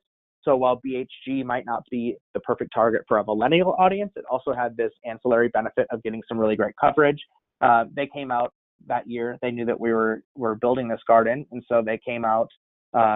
Jane came and their photographer flew out and did an entire 6-page spread on hydrangeas and gave Heritage a lot of great publicity. And then we got the cover as well. So it's really exciting to be able to not only provide some funding, create a trial scenario, and put some of our current varieties in the ground there, but also got some great press benefits out of it as well for everyone.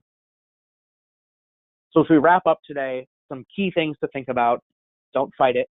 Millennials are here to stay. And while we have that stigma of being narcissistic and so caught up in our phones and not enjoying life and enjoying reality, the truth is we really are. And we have great spending power. We have great brand loyalty. If we fall in love with something, we are loyal and have a focus on the long term. We are, though it's maybe through email and maybe through text, we are focused on relationship and building something sustainable. Meeting us where we are, that marketing piece of it, go where we're already using it. Use social. If you've got, depending on your budget and your region where you are, utilize native content. That's been incredibly beneficial for our brands. It's been something that we've utilized for the last few years and continue to see great provable results. So that's been wonderful. And also text, I mentioned the text program. If that's something that you have the capacity to do, I highly recommend, especially for this market segment, that you capitalize on that, whether it's just to talk about events or talk about volunteer opportunities that are coming up. It's a great way to have direct connection in a relatively unobtrusive way, because again, we're attached to our phones and we're texting all the time. Understanding the context of where millennials came from. We came in saddled with debt in the recession, but also because we have grown up with technology, it's just an evolution of how our society communicates. And it was sort of pushed upon our generation in a way because we are the ones that ended up growing up with it. So as we're developing content, as we're working interpersonally, just remembering that context and being able to approach it, and maybe just, again, that shifted perspective. And using all of these things to create an experience. Give us a reason to participate and engage with you, and then deliver them an experience. This is the most important part, that is worthy of sharing and repeating themselves, because that is where you're going to have long-term sustainability. So at the end of all of this, you have so much control and power. Utilize people within your organization, utilize people in your community, volunteer groups, interns. Make sure you've got millennials at the table. I have been a part of organizations and strategy meetings in our industry where it was just a few weeks ago, not National Garden Bureau, but a few weeks ago, having a conversation with our industry, spent an hour talking about how to talk to and engage millennials, and I was the only millennial in the room. So make sure that we are at the table, make sure that you're engaging us, and create really great content and create really, really great experiences. So with that, I thank you very much for sticking through for the end of the day. I know that it's getting late and you've had a long day of a really great conversation. So thank you for sticking through.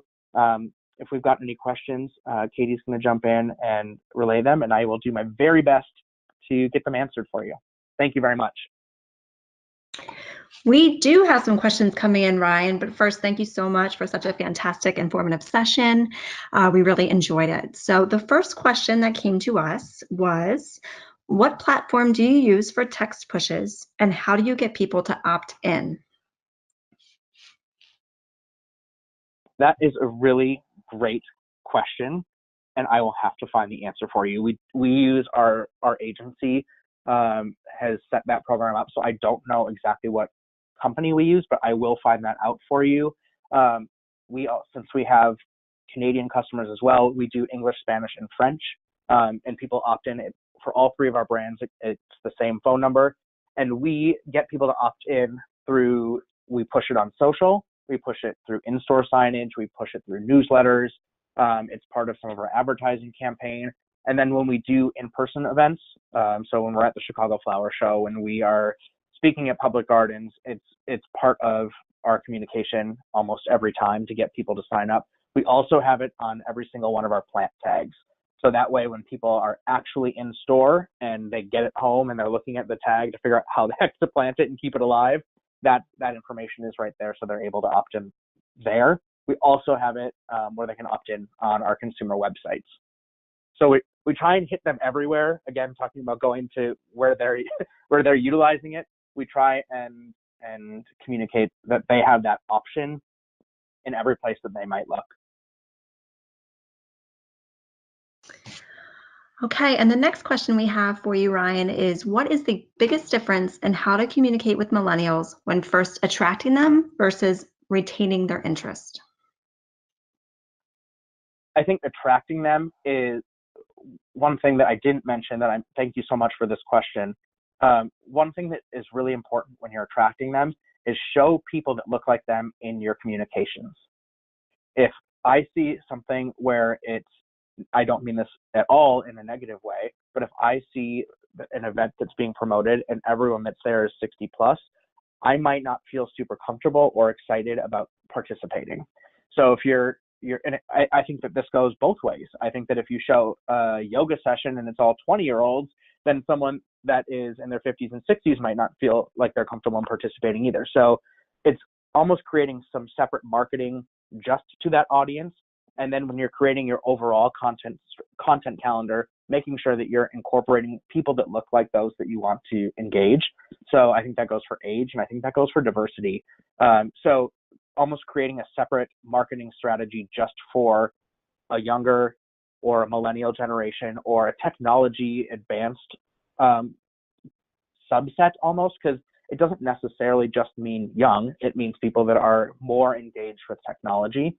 And then once you get them hooked in, again, I think it's about not just creating an experience that is cute on Instagram. That's nice, but you have to deliver. So when you actually get them in the door, again, this is why I say get millennials that are sitting around the table. You have to deliver the actual experience that they want to engage with to get them to come back. And so living up to your brand promise, whatever that is incredibly important to get that retention. And then kind of like retargeting Facebook ads. Once you've got them in, continue to provide things that are unique and different and relatable to that audience, that time of year, and different things that are coming up, and making sure that you stay really relevant. Great. We had a question come through on branded partnerships. The question is, what ideas or proposals make you most likely to enter into a brand partnership with a botanical garden? And what are you looking for in a branded partnership? When I work with public gardens, when I work with independent garden centers, we actually do this with our tour where we go and we do these pop-up events or we give talks, whatever it is. I prefer to be really custom. I don't think that a one size fits all works because it's different for every garden, for every garden center. It has to, whatever partnership we bring or whatever we bring to the table in a partnership has to make sense with what you and your guests are already engaging with.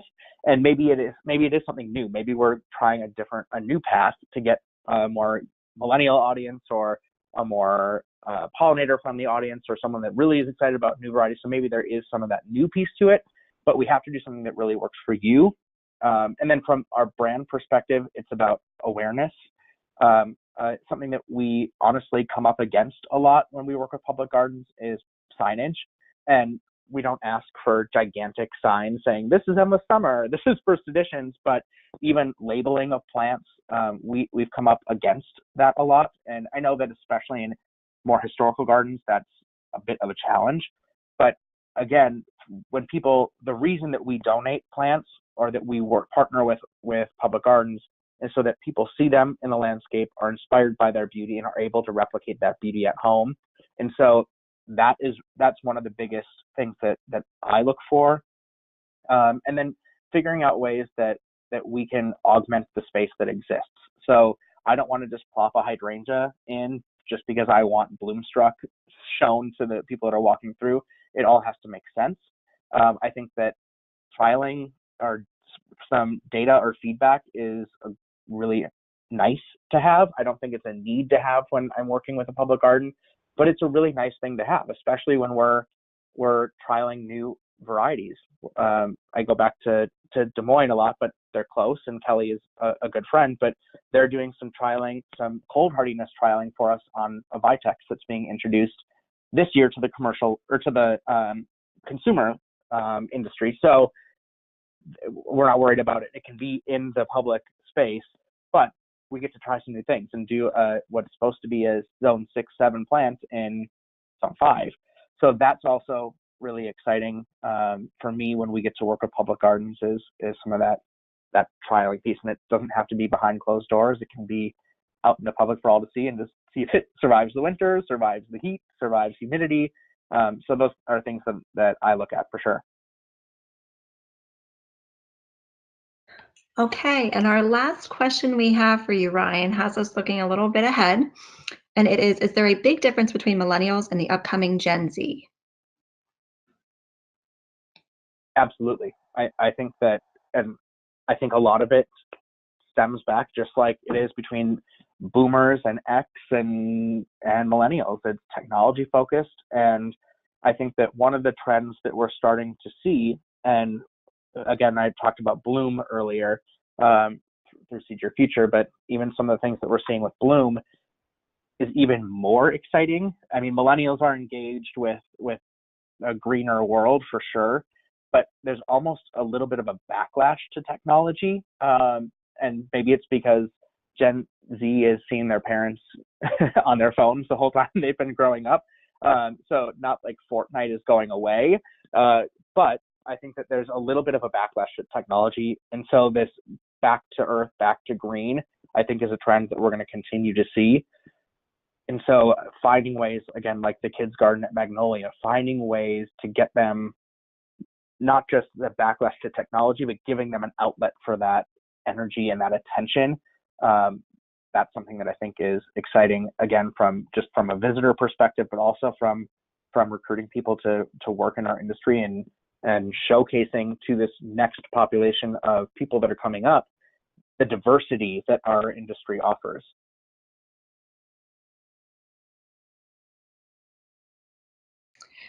Great. Thank you so much, Ryan, for being with us today. We always love to hear your insight and kind of the crystal ball into seeing what's coming up in the next few years in our industry. So thank you so much for being here today.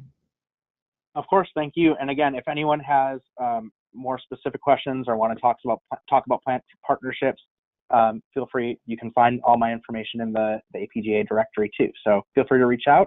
And thank you again all for sticking through the last part of the day. Appreciate it. Thanks, Ryan, and thank you to all of our presenters today. We're so glad all of you were able to come and share your expertise, and thank you all for joining us. And we wanted to let you know that you will be receiving a follow-up email within the next 24 hours, and it will have a recording of the webinar along with a short survey. So please take the time to fill out the survey and share your feedback on the day's presentations and send us your ideas for any future events. And we hope to see everyone at the annual conference in Washington, D.C., June 17th through the 21st. It should be really nice to see everyone in person. So take care, everyone. Thank you all for joining us, and we'll see you next year.